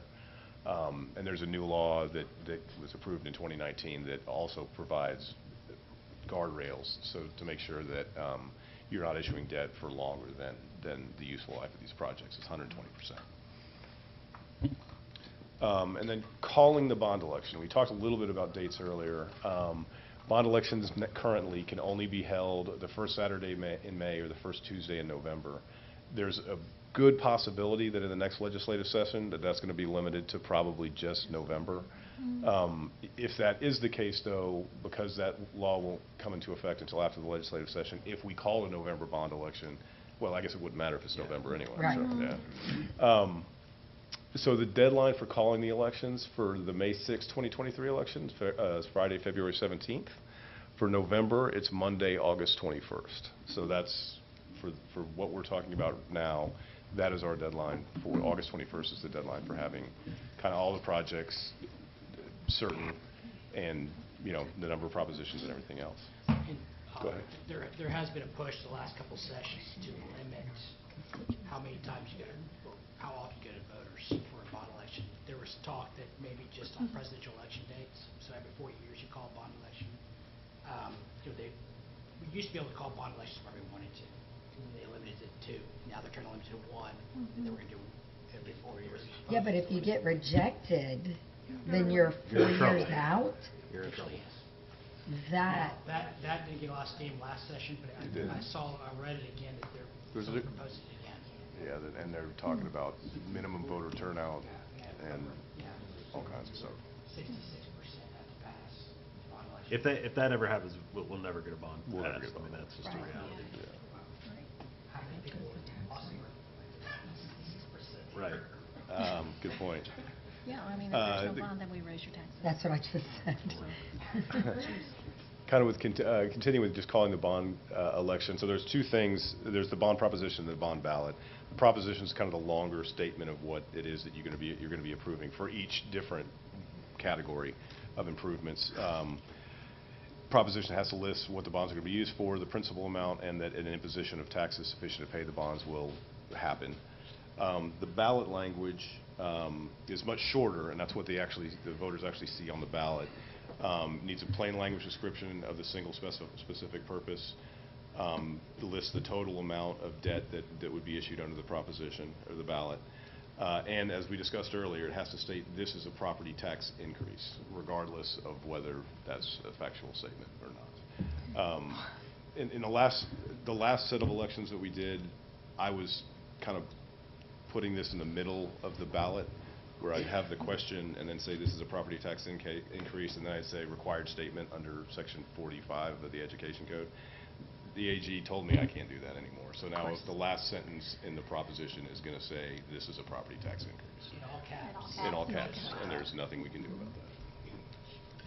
Well, I don't necessarily think that's a bad thing. Yeah, no, I agree. It's not. I mean, there have been some shenanigans in the past with other districts, but just, you know, there is a difference between a tax rate and the tax. Agree. You know, like the dollar you're writing for, the amount you're writing the check for. So just stating that that's what it is, that's all it is. But you don't think that's misleading in some scenarios Oh, yeah. How- to an average voter? This statement? So, we lower our tax rate, right? But the effective rate went up. But that has nothing to do with us. I know that has nothing to do with us. I know that that has nothing to do with us, but we tell people we're lowering the tax rate, Yeah. but if their overall taxable bill goes up, that's all that this is saying. So what Only if happens- their appraised value went What up. happens if the appraised Sir? value stays the same? Only if their If their appraised value appraised went up. value. So like this Right. statement is true if their If- appraised value goes up. But if their appraised value was to stay the same or go down, Go down. that's not a true statement. not And if they're 65 or 100% over, agree. Are you That's saying in not a that true scenario, statement. does this still say that? Oh, yeah. Yeah, Yeah. it's required. Yeah. But for the life of the. Well, then that's a, That's not an accurate statement. Not accurate. I don't think that's going to happen with us. No, it's not accurate, but it's legally what you have to do. It's going to be there regardless of what. Yeah. So if you're gonna make me say it's something. Yeah, you might as well make it true. I have to make it true. See where you're going. Otherwise, somebody's lying. I just don't think we have a problem with that, though. The next slide there, just some considerations. We've kind of already been talking about all this stuff, so I'm just going to go past that. General process after the bond election has happened. So, you know, ORIC will help you guys in complying in the various posting and publication requirements. One of my biggest jobs in the last election was going through all the informational materials that the district produced, and did a very good job on, by the way. But we will help the district staff go through all this stuff to make sure that they're not violating any of the ethical provisions related to spending school district money on political advertising. Once the election is held, the board, you guys would canvass the election usually 11 to 13 days after the election date, and at which point we're ready to issue bonds. Anything you want to add? One of the things that, for the board, and correct me if I'm wrong, but I know this in the past, may have changed it, but you cannot tell voters to vote for the bond election. All you can do is give information about what the bond is for. You can ask them to vote. You can't say vote for. You just can't say vote. Right, and that's kind of a good introduction to the next slide, yeah. But before you do, let's go back for Sure. just a quick second. Of course. The slide before. You cannot tell voters to vote, in your capacity as a board member, you can't tell voters to vote for the bond election. You can only give them information about the bond election. It tells them to vote. So my neighbor asked me. No. So, well, let me jump in there on that. Educate me on that. Yes. So in your capacity, once we've called the bond election. Because I'm not in a passive trustee when I leave it. Absolutely, and so there's a balancing thing there between this prohibition and your First Amendment rights, right? Yeah, I'm a neighbor. I'm just. Yeah, no, and so and I would encourage. I mean, you should. I mean, That's right. the person that can be the best advocate, because the staff can't ever advocate for the bond or against the bond, for that matter. They can't do any advocacy. You guys, when you're here, and you're acting as board members in a school building, and you're using district resources because they're air conditioning the whole thing, you shouldn't advocate for or against the bond in that capacity. Once you're outside these walls and you're just John Q. Public citizen, you can do whatever you want. What about social media? What's that? Facebook, Twitter. If it's yours, as long as it's not the district's. Yeah, as long as we're not on this Don't same use conversation cannot we use your had district email. Can't use your district email, can't use your but district if Facebook you got page. your social media platform, your LinkedIn or whatever you do what you want. That has nothing to do with the district. Yeah, you should. Don't pay for Yeah, it. you should. But don't do it from here, don't do it on the district's Wi-Fi, don't do it in the district building. That's right. Those are you have to be separate. Don't go And troll. and to his point, like for me, I never get to separate from that. So Because I'm- he's a salary employee, always getting 24/7. paid 24/7. And all senior staff is really that way. I think we'd be derelict in our duties if we go outside of this boardroom and we support a bond, we understand what it entails, all the hard work going into it. And then we see our neighbors and say, man, I can't tell you what to do. No, you can't. I mean, you can. You can. That's- You can. That's my point. Yeah, as capacity as a board member. And So, teachers can, or like you said, not senior level not senior staff. I mean, as teachers still can't do it, use school district resources to advocate for. But on their own. Yeah, they can put yard signs out, they can wear T-shirts that say vote for the bond. Some of the stuff that we. Not on campus. Not on campus. Some of the stuff that we did last time, for example, was Dr. Knoll would go in and give a speech at a Rotary Club or something like that, and just give very, very factual information. Here's the things that we're doing, here's how much it'll cost, and then, yeah, we had a board member come up and speak after that and say, and this is why we got to do this for the children, and advocate in that capacity. So, also noting that you're here in your individual capacity and not in your capacity as a board member, right? So yeah, you can absolutely do that. And that more or less was a summary of the last two slides I had. So my question was, or what I want to go back to is, on this slide, it says Conroe ISD provides informational material to the public. ORIC, which is you guys, reviews material for legal sufficiency in advance. Before it's published? I understand that, but my question is, we already are putting information material out to the public. Mhm. Like, we tell the public who we are and what we're doing. Are you reviewing that as well? We're not reviewing that yet because it's kind of a gray area about whether before you've actually called an election, if you're advertising for an election. So I typically haven't done that. I typically don't do that with most of my clients because the bright line that we kind of use is once the election has been called, that's when all this political advertising stuff really comes into play. There's an argument you could make that it happens before that, but I've never seen any action taken on that. Should we be cautious? What's that? Should we Be cautious? And at this point, no. Once we talk, and we'll talk about this more in some of the other sessions, and a whole presentation on this. And I'm already cautious. Like, I hear his voice in my head nonstop because I had listened to it for a year. So already I'm very aware of that, you know. But I mean, and I mean, when you're debating an election, calling an election, you're going to be, some people are going to be for it, some people may be against it. And so that type of discussion before the election is called is completely okay, right? It's just once the election is called that you have to be more cautious about that. And again, only when you're using school district resources in your private capacity, you can do whatever you want. Right, well, what I'm saying, so at the end of the year, we send out a, hey, this is what we achieved. These are the things we were able to do. We send that out, we print it out ourselves. Somebody grabs it in a distribution and sends it out. I mean, that's not advocacy for or against the proposition. Correct. It's not advocacy for anything. It's just a information. I'm just saying that because we had a state rep accuse us of doing something illegal, and I knew we weren't. Nobody did anything wrong. Right. I wanted to make sure it was out there that that did not happen. Yep. Montgomery ISD, who had a really successful bond proposition. As I understand, they were out talking about this well in advance of even calling it. So we're going to go over our timeline here in a second. All right. We'll talk about that. Okay. And just in general, I would tell you that, you know, as I said before we started, and like in everything that we do, we're hyper conservative. So there are things that other districts do that push to a line of advocacy for bonds, things that other superintendents will say or do that push to the line of advocacy for bonds that, A, I'm not willing to sacrifice or jeopardize my morals and standing. B, Marcus won't let me. You know, I mean, I'm very clear about talking to Marcus, and there are things that I've seen other districts do that I thought were effective, and I'd call Marcus and say, Marcus, even in the last couple of years as I've just been watching, Marcus, I'm seeing a district do this, this, and this, and he'd say, I wouldn't advise you to do that. Yeah. Like that's too close to the, so we will do it the right way, all along the way, and there will be a constant push, and even with all of our materials, we'll send all of our materials to Marcus to make sure there's no advocacy. And what we follow is at any point where Marcus goes, well, I don't know, then it's gone. Like it's, everything we do is going to be, yes, it's fine.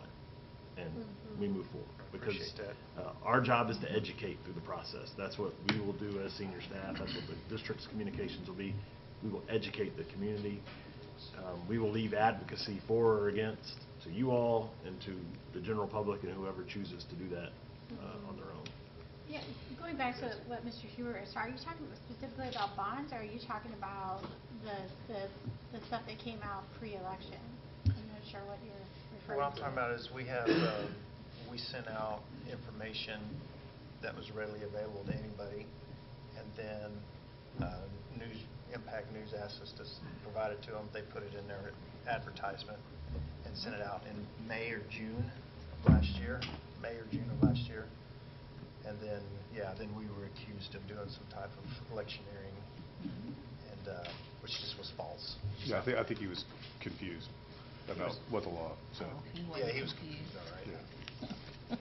So that's what I was talking about. Is part of the advertisement we can do a like what if scenario, like if this bond doesn't pass, it could be potentially another year before we can call it. This means Yes, and we did that as part of our, as part of the last bond. Back. The second time we did a what we called a bond contingency plan. So if the bond weren't successful, what would we, what would we do? And it was not, some people accuse us of fear mongering with that. It was not that. It was just factually, like, these are the things we will have to do if the bond is not successful, it's just factual information, and we work with Marcus to make sure Well, that. and it was factual in the sense that we were talking about redistricting, and we had meeting after meeting after meeting talking about redistricting, so that was a real alternative, and so there was no Right. question about whether that was factual or not. Right. So, And so, this factual information, when you say we create it and then we send it to you, so the district pays for that? Yes. Yes. So you determine whether or not we can release it if it crosses any lines as far as Yeah. promoting the bond? that's correct. So we're going to release it anyway? It's just... No. No, if he says no, then we No, can't. no, no. We But I send mean, a it's something PDF that's and going he out checks not it. for the bond, but we put it out there just Well, because no, I we mean, do it on a there regular were basis. updates that, in the last election, they had, I think, weekly, you know better than I do. He only does bonds. Marcus Yeah, is he our only bond does counsel. bonds. He He is just does bond bonds. counsel only, so Yeah. Yeah. only things related to bond Okay. go to Marcus. He is not general counsel or. But these are annual informational pieces that go out, What- or... Yeah, what that doesn't Mr. go to Huber Marcus. was talking about was Yeah. different than what we're talking about. Yeah. Oh, there are two But that different doesn't things. go through you. No, That he's that just does not go bond. through me, because No. it can't be electioneering.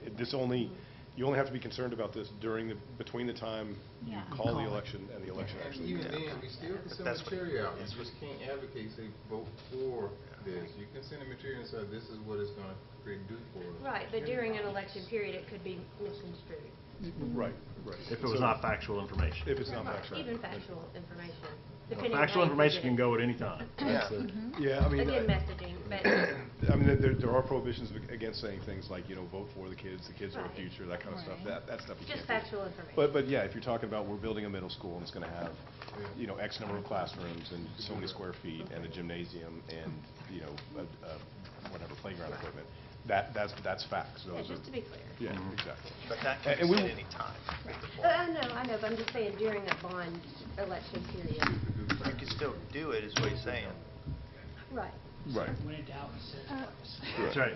And we will go over this more in some of the future. And we also have Marcus come, he will come and speak to our senior leadership to make sure that we all understand the rules of how to do that as well, so that we don't. What are the repercussions? It's a Class A misdemeanor, and it just looks bad. All right. $500 fine, and Sure. Okay. any opposition will immediately jump on For it sure. and say, look at what the school board's doing. They got ethics complaints out there Oh, against there's them. plenty. Yeah. Yeah. There's just plenty they're already saying, so. Right. And then, what was it, August 27th? 21st. First, okay. Thank you. Any other questions for any of these folks here? I have a question. Okay. So let's say we plan to call a bond, we actually call a bond, and something financial happens. Can it be recalled? No, actually. And the AG has come out and said that in the last 3 or 4 years. And that actually happened during COVID, right? Because a lot of those elections got called, it was a May election, so it got called in February. And then if you remember, March is when everything, Right. what Yeah. the heck? And they tried to uncall the election, and there's no statutory authority to do that. So you have to have it. We had some school districts that would then have their PAC, who previously was in favor of the Right. bond, at the school's behest, then coming out against the bond, because Yeah. they're saying, we don't want to, add to the burden here. Don't vote, yeah. And so it was a really odd situation. But no, there's no statutory authority for doing that. Right. So. And so let's say something like that were to happen, then we can't go out and say, listen, things have changed, don't vote for it. Don't vote for it. Yeah, I know, it's odd, but no, you can't advocate for or against the right. election in your capacity as a board member. Yeah, Now, yeah. if you were out in the community Out in and your about, own individual role, then you absolutely could do that. Okay. So. And I don't know if this worked this way the last time. Did the bond committee last time become a political action committee later? Some members did. Some members did. There Not was the some- bond committee itself. Yeah, Not- not the committee itself. Some members formed their own. Formed their and- own. There was an often. outside And so PAC. that's where you get your advocacy, right? I mean, the school district's tied, their hands are tied. Right. And so where advocacy comes from is just concerned citizens who form a political action committee and, solicit donations and do yard signs and all that kind of stuff. That's who is the advocate for the bond. So here's another question, and I've seen this in another district where a trustee was the treasurer of a bond PAC. You could do that in your individual capacity. I think if you could choose anybody else, I probably would. But yeah, that you're just it's too close. It's probably okay, and if you were cautious, it would probably be okay. But it's fodder for the opposition, and it would be complicated for you, and so yeah. Okay. And that's how I got suckered into being the treasurer for the 2014 bond. Oh. Because got suckered. It was my pleasure. Thank you. Before he was our bond counsel. Before the Clear bond about that. counsel, yeah, absolutely. All right, thank you all. So we'll move to our final topic. This is very, very quick. Just want to show you here, this is our tentative topics and dates and just a plan for our bond committee. We plan to come to you next week at the board meeting with the full bond committee for your approval, but you can see here our plan. Our meetings will begin at 5:30. We plan to be present at 5 o'clock so that if committee members come in and want to talk or have private questions, those type of things, we will be able to be available for them. All meetings will occur at the Jet Center. And you can see our topics here. We'll start on the 2nd. A lot of what we've done with you all in the last 2 times is how we'll start with the bond committee, really educating them on the school district itself, what can and can't we use bond funds for, school finance, and so that we all understand what that is. We'll be doing some surveying so we can share the results with that, with the committee. Our second meeting, Passive will be in to do the same basic presentation they did for you all. Easy will do a presentation about the construction costs similar to what we saw tonight and just more overview. And then John will share once again like he did this evening about financial capacity. As we keep moving forward, what you'll see is kind of the way these are grouped are grouped according to how Marcus has told us propositions need to be. So our first topics will all sort of fall along the line of what could be in the first proposition. So new construction, land, capacity additions to buildings, major renovations, master plans, which are major renovations, gyms and playgrounds, safety and security, transportation, and then infrastructure. And then we'll have a review day on the 30th because all of those items before that would be potential Proposition A or 1, however we named them, items. So we would work at that point to try to build some type of a package and reach some type of consensus. Come back with rotations through athletics, CTE, technology devices. As we know, all of those items would be standalone propositions. Coming back on April 25th with the financial update, we'll see where we are at that point, allow for plenty of discussion back and forth and catch up on anything that we may have missed. On May 11th, we would work really to try to build the package, complete the package of what they feel like the package may be. And then to Mrs. Chase's point, one of the things that we saw in Montgomery that we liked is they took the package once the committee had sort of put it together, and they walked it around the community a few times. So some town halls just to get feedback before it officially went to the board and was officially called, to see if there were any items that either through their inclusion or omission were causing problems. And so we will do that somewhat in May, but we'll be at graduations all in May, so it'll probably happen in June quite a bit. And then we'll circle back to the committee in July and share with them the feedback that we learned as we gave all those presentations and heard from the community, and ask them if they want to make any last minute changes, and they will make their final package, elect someone to be their spokesperson, and then August they will come and present to you all what their recommendation is. And, there could be anywhere from we don't think there should be a bond election to whatever they think it should be, but they will come and make that presentation. We have not set the date yet for that. As Marcus told us, we have to call it by August 21st. It doesn't mean we have to wait until then. We will have had a regular August board meeting in August before then. We will also have had a special board meeting in August because we do a the public hearing for the tax rate and the budget, so we could tie a special meeting into that if we wanted to. So we have 2 opportunities already on the calendar in August that we could call it. So that is our plan, and happy to take any feedback. And one of the things that I've challenged, we have great educators on our cabinet, and one of the things that we've challenged them on is to make the bond committee process very interactive.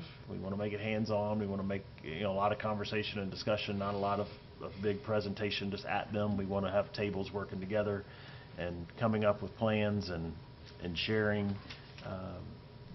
And so, we want to do that. Additionally, as we've talked about, we want this to be very public. So, we'll have a bond website, and we'll have, updates from each meeting on that website so the community can go to it.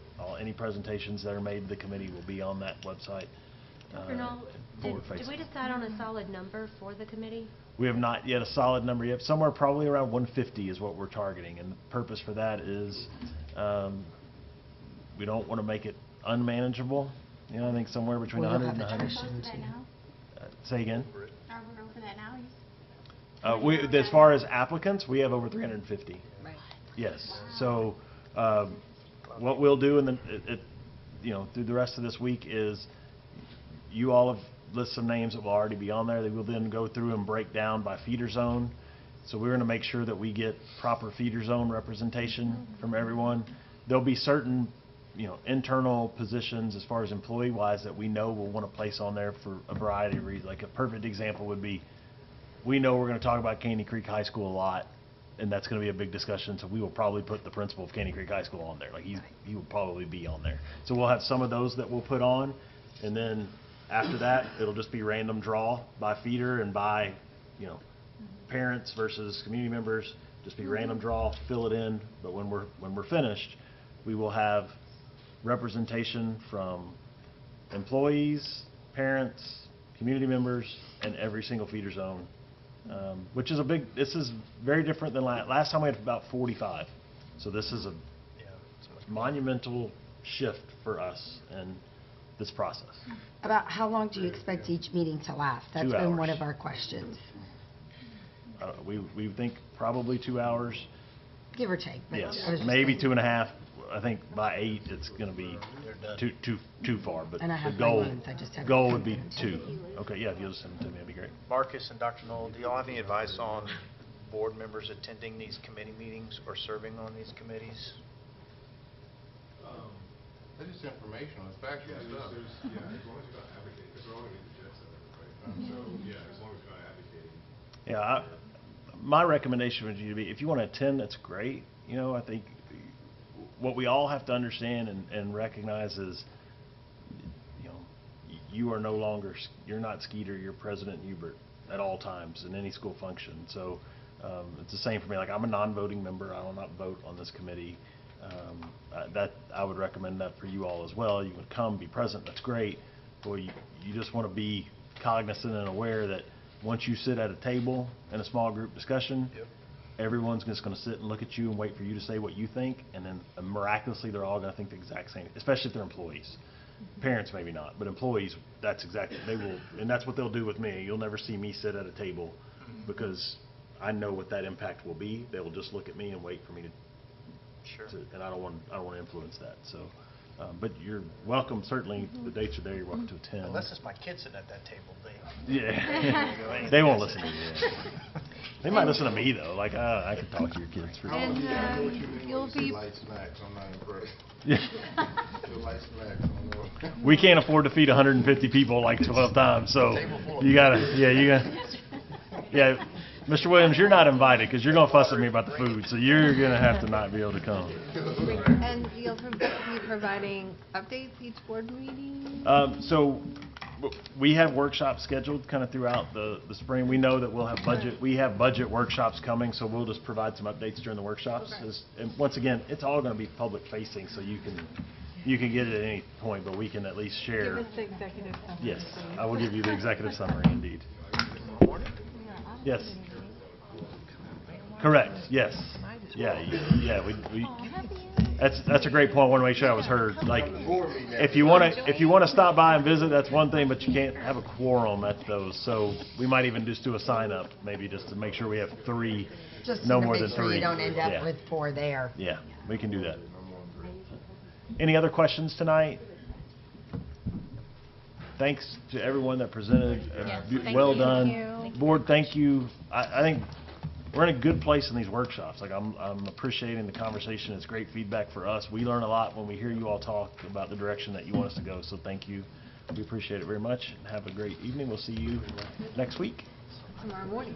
Or tomorrow morning if you're on the audit committee, Yeah. bright and early. Yeah.